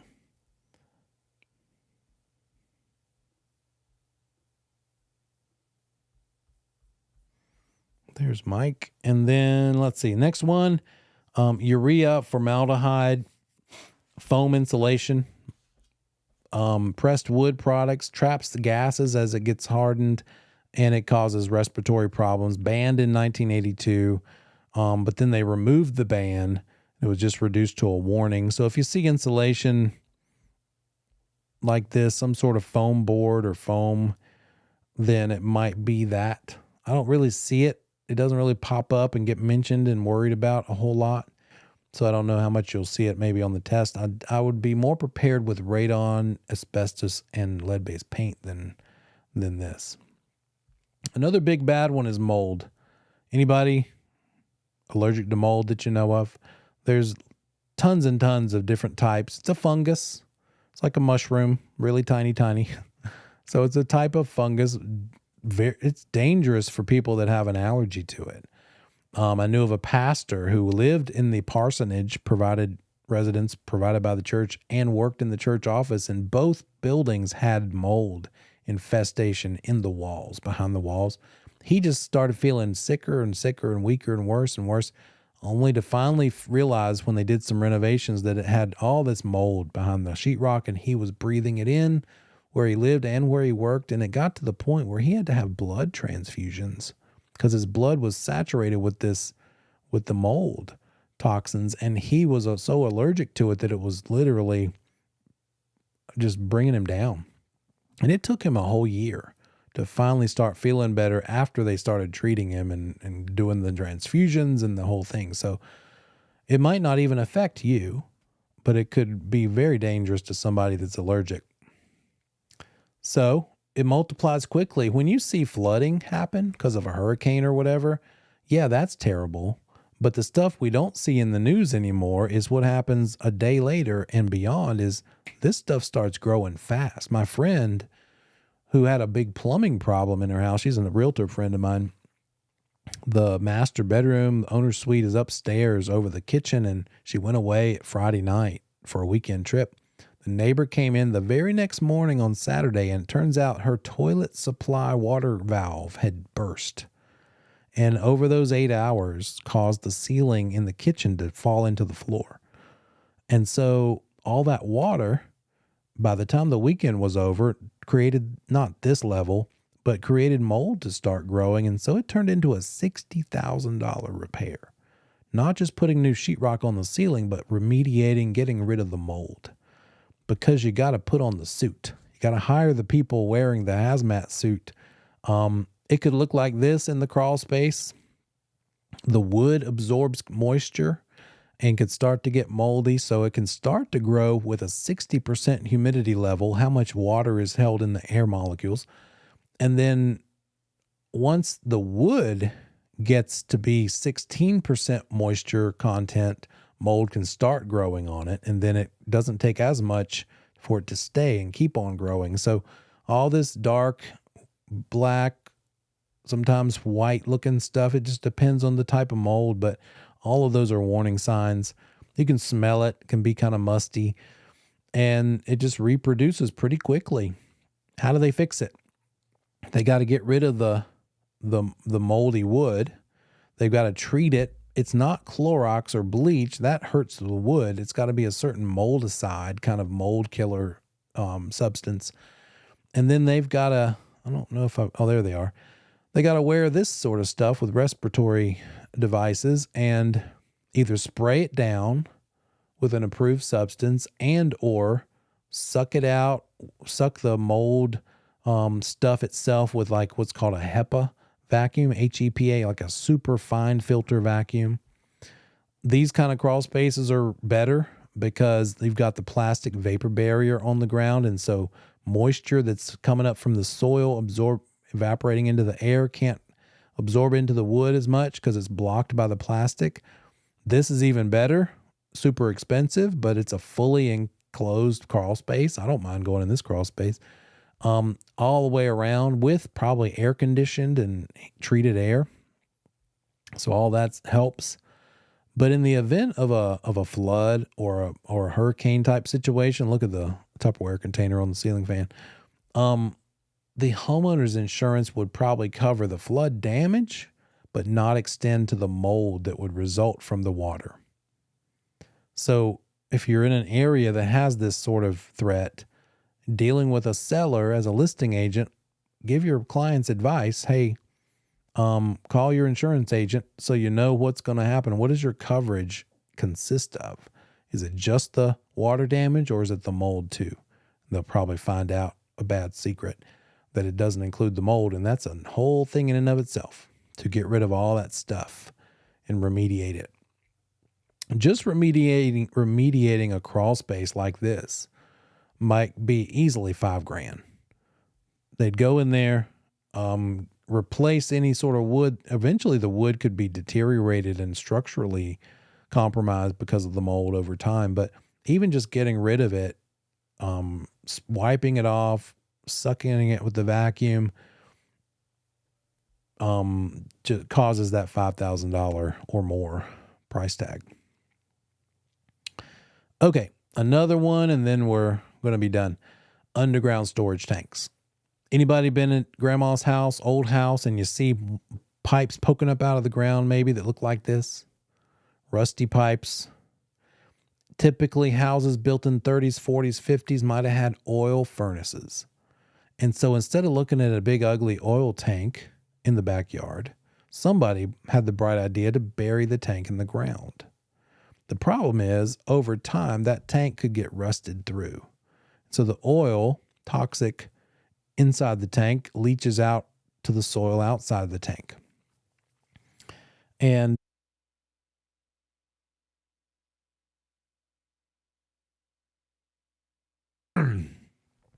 it looks like this because one of the pipes is what you unscrew the cap to put more oil in. The other pipe is the vent pipe so that the oil can be removed or sucked out of the tank by the furnace system to use it as fuel. And when sellers know what they're doing and they might want to try to hide the fact that there's an underground storage tank, they might have dug down 6 or 8 inches and cut it off with a hacksaw and tried to bury it. So we as brokers need to know, old house, maybe there's like a grate in the floor, hallway floor. That might be a sign that it used to be an oil furnace. So maybe there's an oil storage tank out there somewhere called a UST, an underground storage tank. It's a material fact because it could be toxic, releasing oil into the ground. Even if the tank is only 10% underground, just part of the tank underground, it classifies as a UST and becomes that material fact. We have to disclose that it might have one.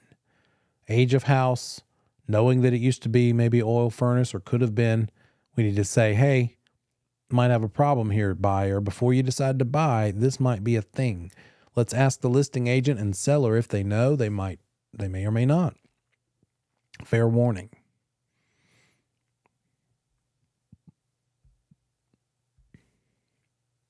Here's the best solution. Dig it up. But sometimes they may not want to or may not be able to. And the other solution would be leave it there, but put in some kind of sand, or they might call it media, some kind of a stuff that keeps the tank from collapsing because they don't use it anymore for the oil storage. But also make sure the oil is absorbed and out of there so it can't leach out into the ground around it. But getting rid of is the best way. CERCLA, something you might run across on the test, stands for Comprehensive Environmental Response, Compensation, and Liability. What it really says is whoever's the current owner is the one we're going to try to get money from to fix something if there's an environmental cleanup that needs to happen. What if the current owner is not the one who did the thing that caused the environmental hazard? Like there's a hidden garbage dump on the back corner of the property that, come to find out, had some, I don't know, paint in barrels or oil in barrels. What if you track down the original owner who actually did that and caused that problem? The new owner doesn't know anything about it, but the original one is either dead or broke or bankrupt. They can't get any money to clean all that mess up. They're coming after the current person, even though they were completely innocent. That's what this means. Strict liability means the current owner is responsible for cleanup, even if they can't get the previous owner who might have actually been the offender to do it, because they may not be findable or cannot afford it. And so that CERCLA thing was created in 1980 by the EPA. Current owner is responsible for cleaning it up. You can try to find the original one who might have made the mess, but at the end of the day, they're coming after the current one. Some other things that might apply, we'll hit those next week. We won't, because there's a handful of slides, including this one, which I'm dealing with right now. So we'll talk more about that, but definitely get on into chapter 7. Big chapter on the test. It's about agency, and we're going to deep dive into that. That'll be all of our time. We'll finish this up on Wednesday and then dive into that big time for both days next week. So have a great week. Let me know of any questions along the way. Go ahead and don't forget your comment section. Try to get through the rest of that if you haven't already. I'll see you next week.